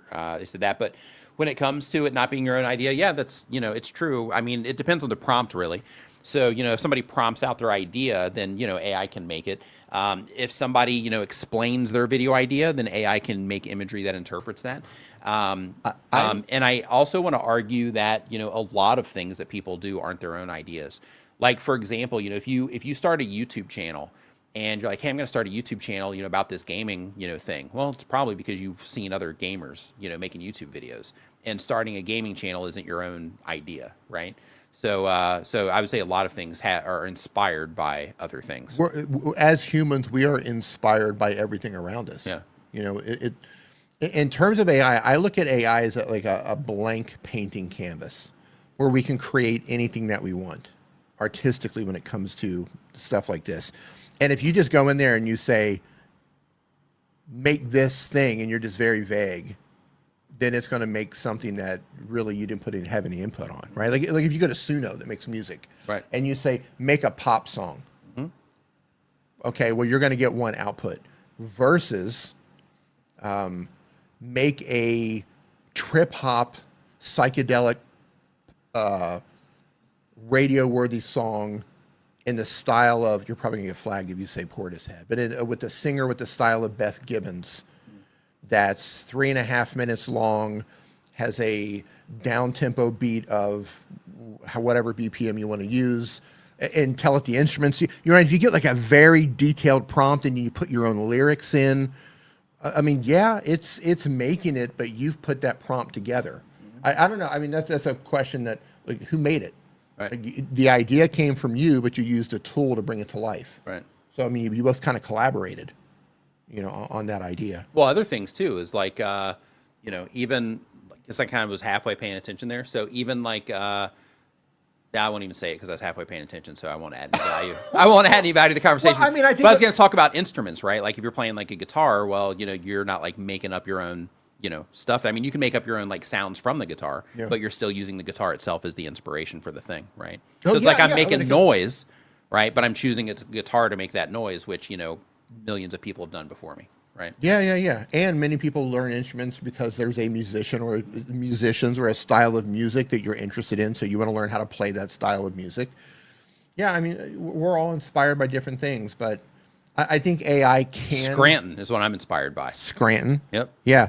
I mean, AI is a tool, and how we use the tool is what makes the difference, Yeah. right? We can make AI slop. We can just roll the dice and hope it makes something cool, or we can really put thought and our creative juice into it, not literally, figuratively speaking, and see what kind of a thing that we can paint with it, what we can create with this blank canvas of this AI tool that we have. I think it's fascinating. It's not all great. AI fascinates me and it terrifies me at the same time. Yeah, I think it's a great time to be alive. Yeah. That's all I'm saying. Like, we Yeah. get to see some really cool stuff right now. Yeah. Like everything, like just from the technology that we have, like even like being over here, just seeing how, like even camera technology has become accessible over here. Yeah. And all that stuff. Like, like all of that is amazing. Like the fact that your phone camera is better. Dude, I was watching, gosh, what was it? We watched something that was really old. It was, I don't know, probably like, early 80s or something. Okay. And Escape from New York. no, it wasn't that. okay. Good guess though. But I can't remember what it was. But I was watching it, Pink? and I was like, man, I could shoot a better scene on my phone. Yeah. Like, just the fact that our technology's so good there, The and we quality would be all better take from it your phone. for granted, Yeah, right? yeah. And just like VR and like all this just just awesome stuff. Like it's just incredible. Yeah. Awesome time to be alive. And then like AI coming in to where it can teach you stuff, and it's amazing. One of the coolest things I think that we have access to Is Scranton? is Scranton. Yeah.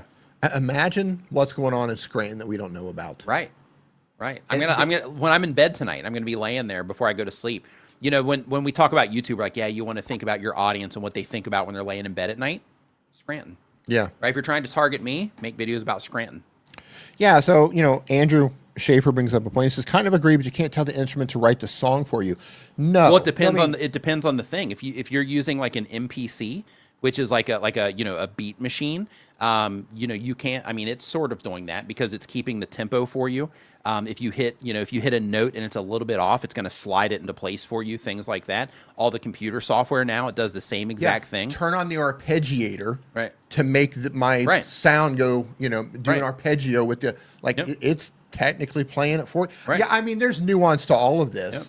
I don't think there's a right. Here's a raw guitar versus here. Let me put this reverb on a guitar. Now that you're using that reverb, now it's not yours anymore. Yeah, I mean, everybody's going to have their own opinions on this, but my opinion is, and everybody in here is a creative, or you wouldn't be hanging out, right?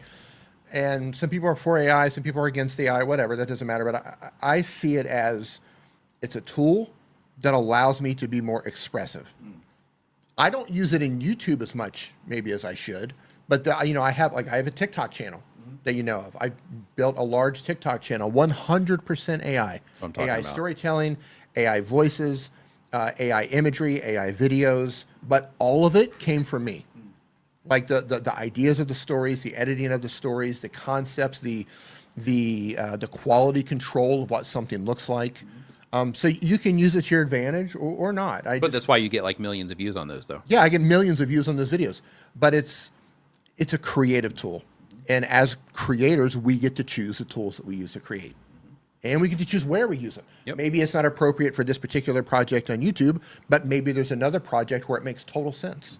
So yeah, I mean, it's make your choices. Next up, we've got Goodbye Gut over 50. Goodbye Gut over 50 uploads every other day. They do educational content. Goal of the channel is to make money.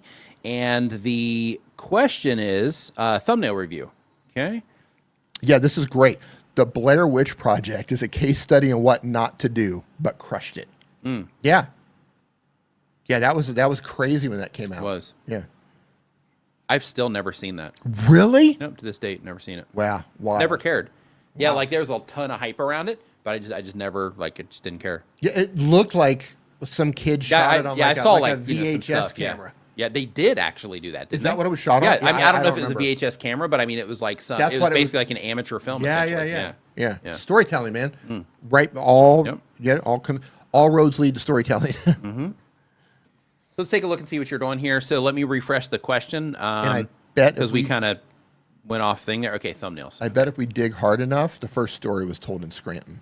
Bet it was. Or the best stories are Yep. told. If you tracked it all down, yeah, yep, to the source, it would be Strand. yep. What's up, Pete's? What's up, Pete's? So next up on our list here, we are looking at thumbnails. So this is the Goodbye Gut Over 50 channel, and let's see here. So testosterone killer, the gym bioprotein that's keeping you fat over 50. Okay.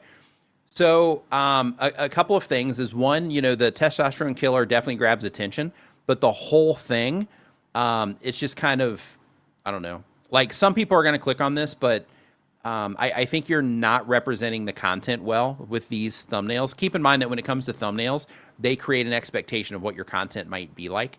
And, some of like this particular one, like it suggests that if I click on this video that, it's probably, not going to be the highest quality of content. And I don't mean just camera quality. I just don't think it represents the content well. Hormone theft, why gym workouts won't fix this specific type of chest fat. And then your feature. Okay. So here you have hormone theft as the text that's grabbing attention. And then you have captions here of I just celebrated my 50th with Rick Ross and this guy. I can't remember his name off the top of my head. Awesome creator, though. And then why gym workouts won't fix this specific type of chest fat. So if somebody's trying to fix their chest fat, it's important that you think about that they are probably thinking about, before and after pictures. They're probably thinking more, chest fat type of imagery versus a picture of Rick Ross, right? So because of that, I think that you could do a better job here representing it through that type of thing. I mean, you did that over here a little bit where it shows like the face, right? So you can see the difference in the face here with these. So this was a good example of that. Like I would fill this whole area here. Like I would just make all of this bigger so that you have the line in the middle. You have, this version on this side, this version on this side. And then, this person lost, 100 pounds. And then by doing that, people can clearly see in the imagery that there was a transformation here. You tell them some information that's down here. And then from there, then you need to have a more compelling title here. So you have, their weight loss mistakes, so that's fine. But I think the title could definitely be better. But I definitely think that you need work on your thumbnails. Let's see what you got here. Why this won't save Elon Musk's metabolism. Okay, I think that's, that might be okay, but I don't think fix his fat thermostat is going to do you any favors. I don't know what Wegovy is, so I can't really comment on Wegovy. I'm going to guess it's some fat loss thing, but basically, yeah, with all of this, yeah, you definitely need to dial in your thumbnail. So I'm guessing this is you because well, maybe not. Because I see you here. Oh, it's maybe Guga. I'm not sure. Yeah, I'm not sure. Oh, no, this is you right here. Okay, I see what's going on. Okay, so you are kind of reacting to these is kind of the vibe that I'm getting maybe. So, yeah. So what you should be focusing on here is imagery that shows people losing weight, imagery that, shows a transformation of some kind, imagery that highlights, when you're talking about like the testosterone killers, things like that. I do like that you have the protein bars in there. But just making sure those are more of a highlight when it comes to your thumbnails. The fact you have testosterone on here and that's yellow and it pulls a lot of the attention, that's good, right? Because it's definitely, you're using it to pull their attention and all that's great. The thing though is that, I think you're making a lot of mistakes here when it comes to, how you're packaging up this other content. So I would definitely use just more like obviously weight loss imagery instead of using imagery like this. Like for example, here, testosterone, let's say loss, testosterone weight loss. Let's just try this. And let's just see how people are doing this. So testosterone replacement, you see a big muscle person back here, kind of, visualizing the result. Here, boost T for fat loss. Again, a fitness, or, somebody that's just ripped there. Here, another before and after picture that's pretty clear. Let me zoom in here. So you got like a before and after picture that's pretty clear over here. And then this one where it's just like text and then like a person smiling, this one didn't do good at all, right there. But these ones where they're showing that before and after imagery and the imagery of the people that, either people are trying to aspire to be or the before and after pictures, those seem to be doing well. I don't know what's going on with that one. I don't know if they ran ads for it. But yeah, like over here, right? I mean, he's famous, so people are going to click on it just because it's him. But, he's famous for a reason. Like you can see here, they're focusing on some of this imagery here, right? Trying to connect with people that way. So yeah, so I would be doing a lot more of that. And same here, right? They're focusing on like the body type, and then they're pointing to the thing that they're talking about, right? So I would do more of that sort of thing on your videos versus what it is that you're doing right now. Hopefully that helps. So I'm going to tackle this because they had a follow-up statement for All Roads Lead to Scranton. They said the thumbnails did better when they were more colorful. They were more vintage before, but didn't get much traction. So we're not saying don't be colorful. I think you misunderstood what we were saying. Colorful is good. Vibrancy is good. But what we're talking about is if you're using color, use color to the point to where the focus is going in a particular direction instead of everything is so colorful that somebody doesn't know what to look at, right? The idea with a thumbnail is to lead your ideal viewer's eye to the thing that you think is going to matter to them the most. So you here's the focus, and you use color to achieve that goal. Use color to bring focus to something instead of just throwing color all over the thumbnail and then the person doesn't know what to look at. So colorful is good. Colorful is good. Use color. Yep. You just have to think about how to direct that color in the right areas so their eyes are going to where they need to go instead of looking in all directions. TBG Animations, what's going on? Hope you're doing great. Valentine's Station says if you can make it in Scranton, you can make it anywhere. Facts. Yeah. Facts. That's the truth right That's right there. I grew up in the back streets of Scranton. Yeah. Yep. A lot of people don't know that. Yep. Scranton, not Stanton. Sorry, Scranton. Oh, that's why there's like a Stanton, Kentucky, isn't there? I wonder if that's why, because it sounds. Yeah, that's what it's Stanton. Yeah, is that Kentucky? Yes, Stanton, it is Kentucky. That's what why it is. Sounds familiar. Okay. Not Scranton, Stanton. Got it. Yeah, okay. We were wrong though. Also not in Ohio, but it was Kentucky. Yep. Close enough. Listen, if it's Ohio, Kentucky, Indiana, Pennsylvania, close enough. Close enough.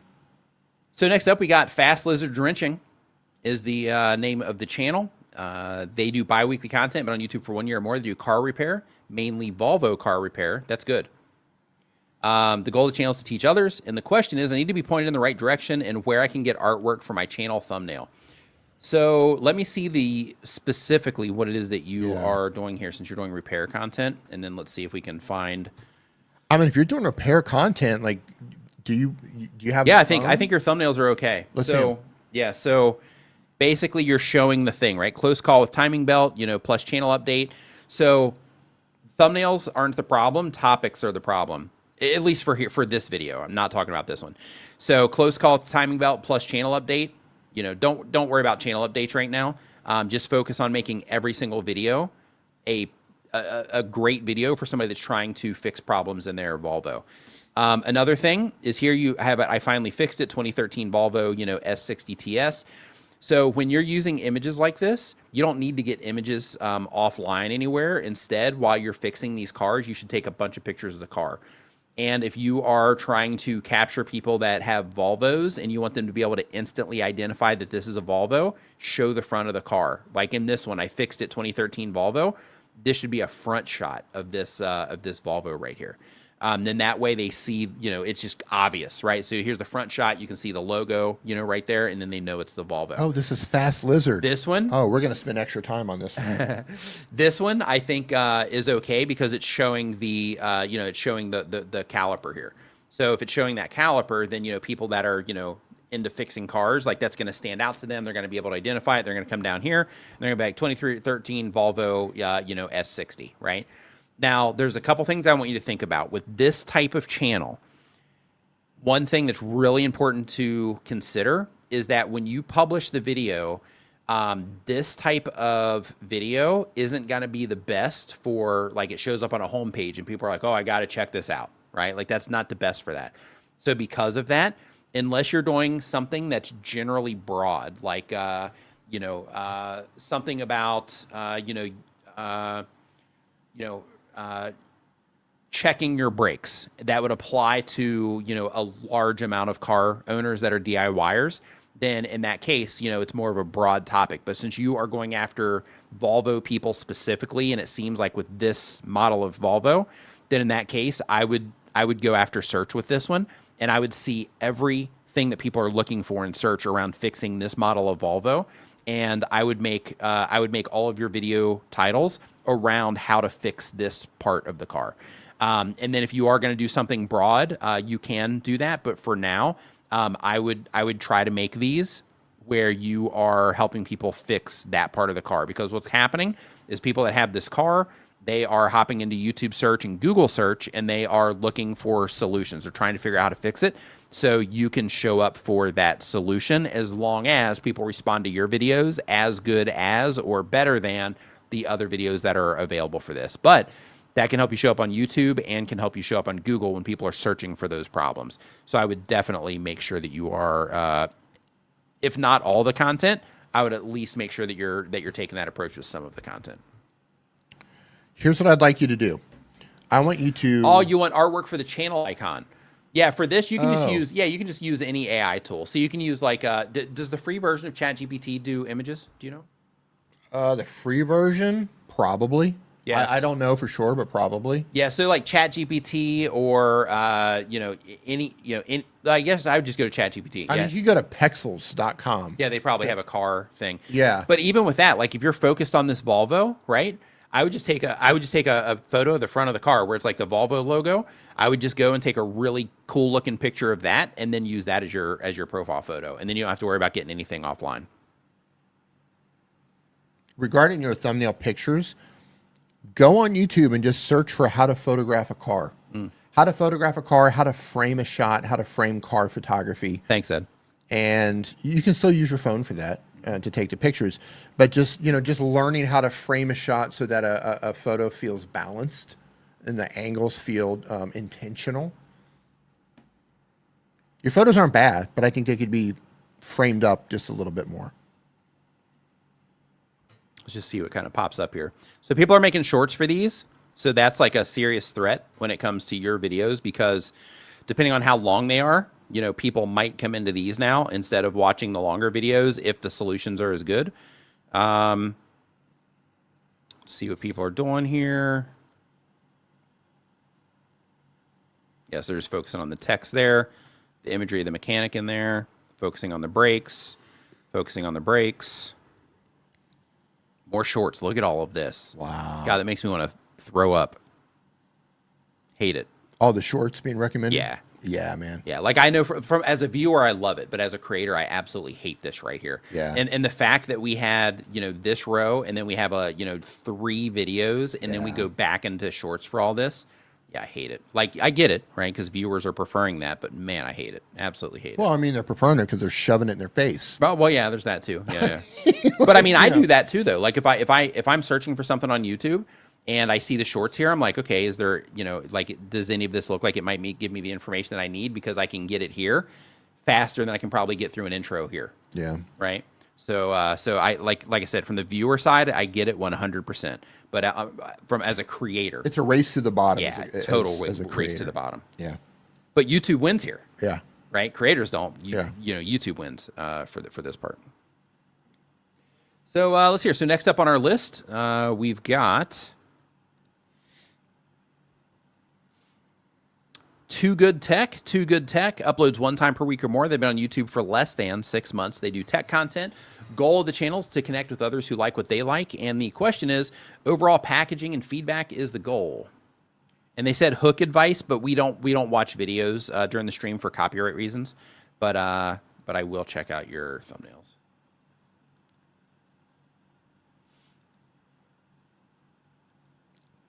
Packaging, your overall packaging. You're pulling them up. Yep, 1 second. Channel art looks cool. So let's hear it. Good morning. Morning. Oh, hey, what's up, man? So let's hear. As we scroll down here, this $70 light made my videos look expensive. Okay. ChatGPT thumbnails again. So, yep. But but okay, this is what I'm talking about. You see how there's not a lot in here. Yeah. Right? It's more focused. There's just a few words. I'm not sure if the focus is in the right place, but they're a lot more simple than all the chaotic ones that we've been looking at. So a couple things. One is you are focusing on the $70 and the questions mark, and it's not super clear at a glance that you're talking about the light itself. It just looks kind of like a YouTuber, type thumbnail. It almost looks like a design, like it you does. added it. Yeah. Yep. So because of that, you might want to do something like video lights, right, as the text instead of $70. Because what you're trying to do is you're trying to capture people's attention here around what it is that they care about. So the $70, you'll get people looking at it because you have the money in there. But what you want is you want people that are into video lights to see video lights, right? If you're going to put text in here like that, I would definitely do that, or the brand name for the people that do the brand. But if you make it more neutral to where you focus it on lights, then even somebody that doesn't know what Newer is, they can still connect with the video lights, right? So I would definitely consider that when it comes to your thumbnails. It's okay to look off like this, but I would test looking directly at the camera as well, because somebody's scrolling through this, you want to be able to catch them with that eye contact, like you're doing in this one, right? That eye contact's like, hey, I'm right here, right? Looking at you, right? So because of that, instead of looking off to the side, I would also test that with looking directly at them. And then the $70 light made my video look expensive. That's fine. But I wouldn't put the model in here because you're giving it away. Like, now that I know this, and I'm this type of person too. Like, if I see this and I'm like, oh, okay, it made their video look expensive. The newer NF04, I would go straight to Amazon right now without even watching your video, and I'd go look at like reviews and stuff and see what people were saying about it. So, if you say the $70 light made my videos look expensive and you don't have the newer in here, now somebody has to click into the video and watch the video to know what light you're talking about. So what that does is that opens what's called like a curiosity gap. So here, the $70 light made my videos look expensive. That creates curiosity. Right. When you have the name of the light in here, then that satisfies that curiosity, and I don't need to click on the video. We were just talking about this today. Some brands, if you do deals with brands, or maybe they send you stuff in exchange for a product review or something, some of them insist that you put their look, and you can tell them, it's probably not going to do well. Yeah. But yeah, sometimes they do insist with that stuff. So, but if that's not what you're doing here, yeah, get it out. Yeah, like with this one, the review. Well, you have this like space up here. That's interesting. Mm-hmm. But with this one, it's a review, so people are going to be looking for that. And then you have, I was completely wrong, changed my mind. So I think this one's okay. Yeah, and the keyboard is up front. Yeah, too. the keyboard's going to be the thing that grabs their attention, right? You're focusing on the right things. Right. Same here with that. You see how big the keyboard is versus the one on the left 30 days later? And the light one, like the light's in it, but it almost looks like a design element. Yeah, it does. And then the 30 days later, your head is so big, and the watch is taking a second, is second in terms of what catches your focus, maybe even third in terms of like the text. So you have to think about what to focus on. Like the thumbnails aren't bad, like the colors are good and everything is good. Just needs some fine tuning. Yeah, just be mindful of what you're asking the AI when you're creating this. Think about what would your viewer react to. Is it going to be you as the creator? Is it going to be the text, or is it going to be the product? And then tell it to focus on the right thing. So if it lands in my feed and you're trying to talk about a microphone and I don't know you, I don't care about you. Right. No offense. I care about the microphone. Right. So, you don't have a situation where you are overpowering what should be in focus, or text is overpowering what should be in focus. Another thing, if you're going to do themes like this $70 light made my videos look expensive, stick with the theme. So here you have this budget mic sounds way too expensive.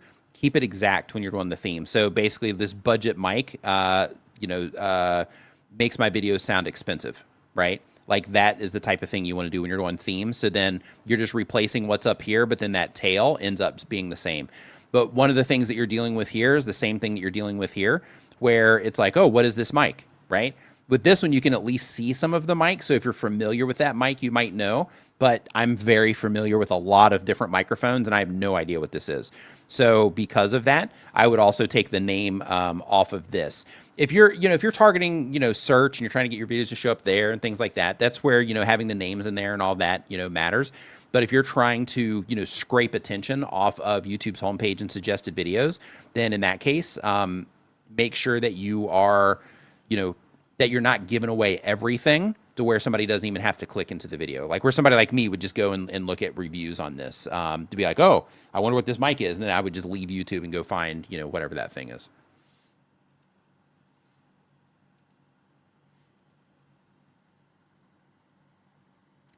They said they're taking notes. Yep. Yeah, so I would definitely do that sort of thing. And then another one here, you have like, you know, still good. So, you know, even though you and I know that that's a MacBook, instead of a question mark, this would be better if you had like an Apple logo in there, right? So then that way you have, you know, still good or, you know, like worth it question mark or still good, you know, whatever it is that you use for the text. And then you have that it's not just a laptop, it is a Apple laptop. Right. So then that way, you know, people that are into Apple devices, they can, you know, they can clearly see that. So yeah, so here's just a couple of things. One, I think that you using the AI thumbnails, like you can see the difference in terms of just contrast and how much those pop in comparison. But keep in mind, if you do focus on the right thing, I think some of your thumbnails before, you know, just a little bit of like image processing and stuff, I think you could make some of these look really good too. Yeah. So, you know, so I think trying to find a nice blend between the, I mean, people are responding to them. You can keep doing this, but like trying to find a nice blend between what it's making and what you were making. That one looks like AI too. But like, you know, between what you were making, what AI was making, just to. I mean, they're vibrant. Yeah. They're vibrant. And my only criticism of the thumbnails is some of them are putting the focus on the wrong things. Yeah. That's my only criticism. I love the vibrancy. I love the colors. I don't like how it's making you really big in some of them, but again, that goes to the focus, right? It's all about focusing on the right thing. But I mean, they do stand out. They're vibrant. They look good otherwise. Yeah, yeah, they really do pop. Yeah, yeah. And one other thing too is like I don't know if you use Photoshop or anything like that, but if you do, or I know like you know depending on the tool that you're using for this, you might be able to edit some of this stuff out. But also, like when you are focusing people on something like the keyboard, you also want to go in and you want to remove stuff like this, right? Because this is also distracting to where it's like, okay, I'm looking at this, and then I kind of, you know, get lost over here too. So, you know, if you're trying to focus people on something, then also try to remove elements from the thumbnail that are you know distracting from that thing as well. Some people even go as far as to remove logos off of clothing. Oh yeah. Or remove just patterns and you know stuff like that. Pictures hanging on the wall for the thumbnail, right?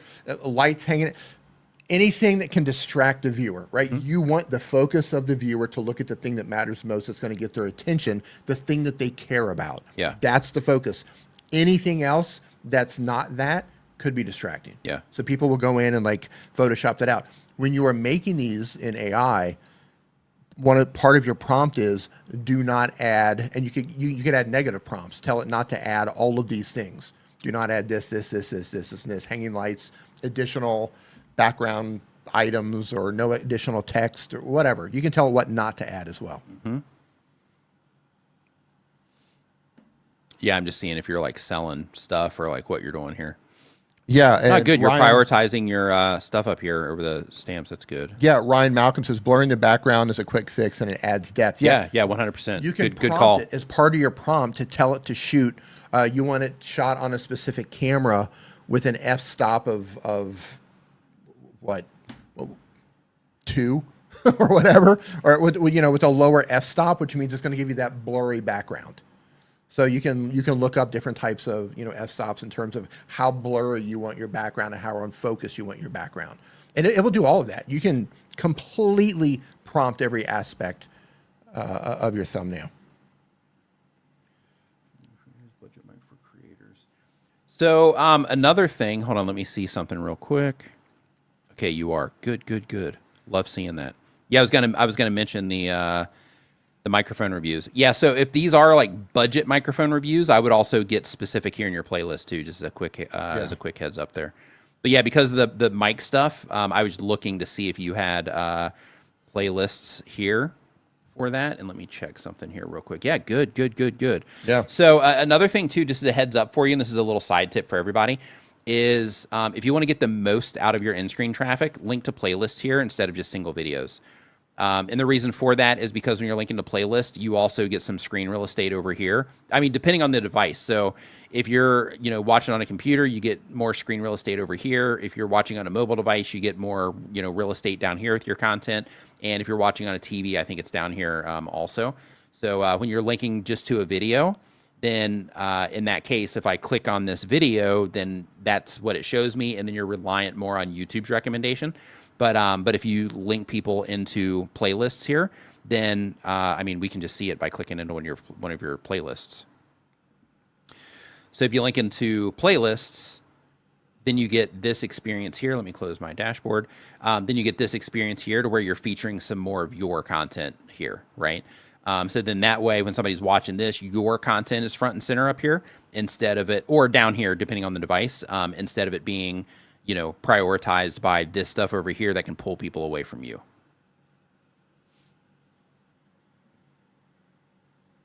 Little side tip there. Yep. And on that note, I do want to, remind you that we do have a school for YouTubers that we are now accepting applications again. So if that's something that you're interested in, you can go to tuberschool.com for information on that. In addition to that, I do want to let you know that if your channel is struggling right now, if you have hit a wall and you're like, man, I just don't know, how to get over this, keep in mind that, YouTube comes with a learning curve. There's a lot of skills involved with this. And because of that, just focus your energy on the skills that you need, right, for the job, learning how to come up with better video ideas, learning how to, do a lot of the things that we talked about in the stream today around thumbnails and all that. And just make sure that, you are putting the effort into, just trying to improve, each thing about it and just embracing where you're at in the learning curve. Because, just like if you start playing an instrument, right, like you don't just pick it up and you're awesome at it. You have to go through this process of learning, how to play it, getting your fingers moving right, all that stuff. So YouTube is a very similar thing in terms of, you just got to, learn how to do the thing. So hang in there. You got this. You can do it. Just make sure that you can do it. Just make sure that you stay, focused on, on those improvements and learning the skill sets of being a content creator. And again, hang in there. You got this. Have a great rest of your weekend. We have a bunch of helpful stuff for you down in the video description. You can also check on, make sure that you do check out the iPhone app that I made for content creators. It works on your tablet and your iPhone. The Mac version is coming out within the next 30 days. D, great stream. Yeah, great stream, everybody. Yep. Great stream, Nick. Yep, we'll be doing the same thing next Saturday at 9 a.m. Eastern. So if you enjoyed this, make sure that you do swing by then as well. And have a great weekend, and we will see you next time. Let's go to Scranton. Go to Scranton.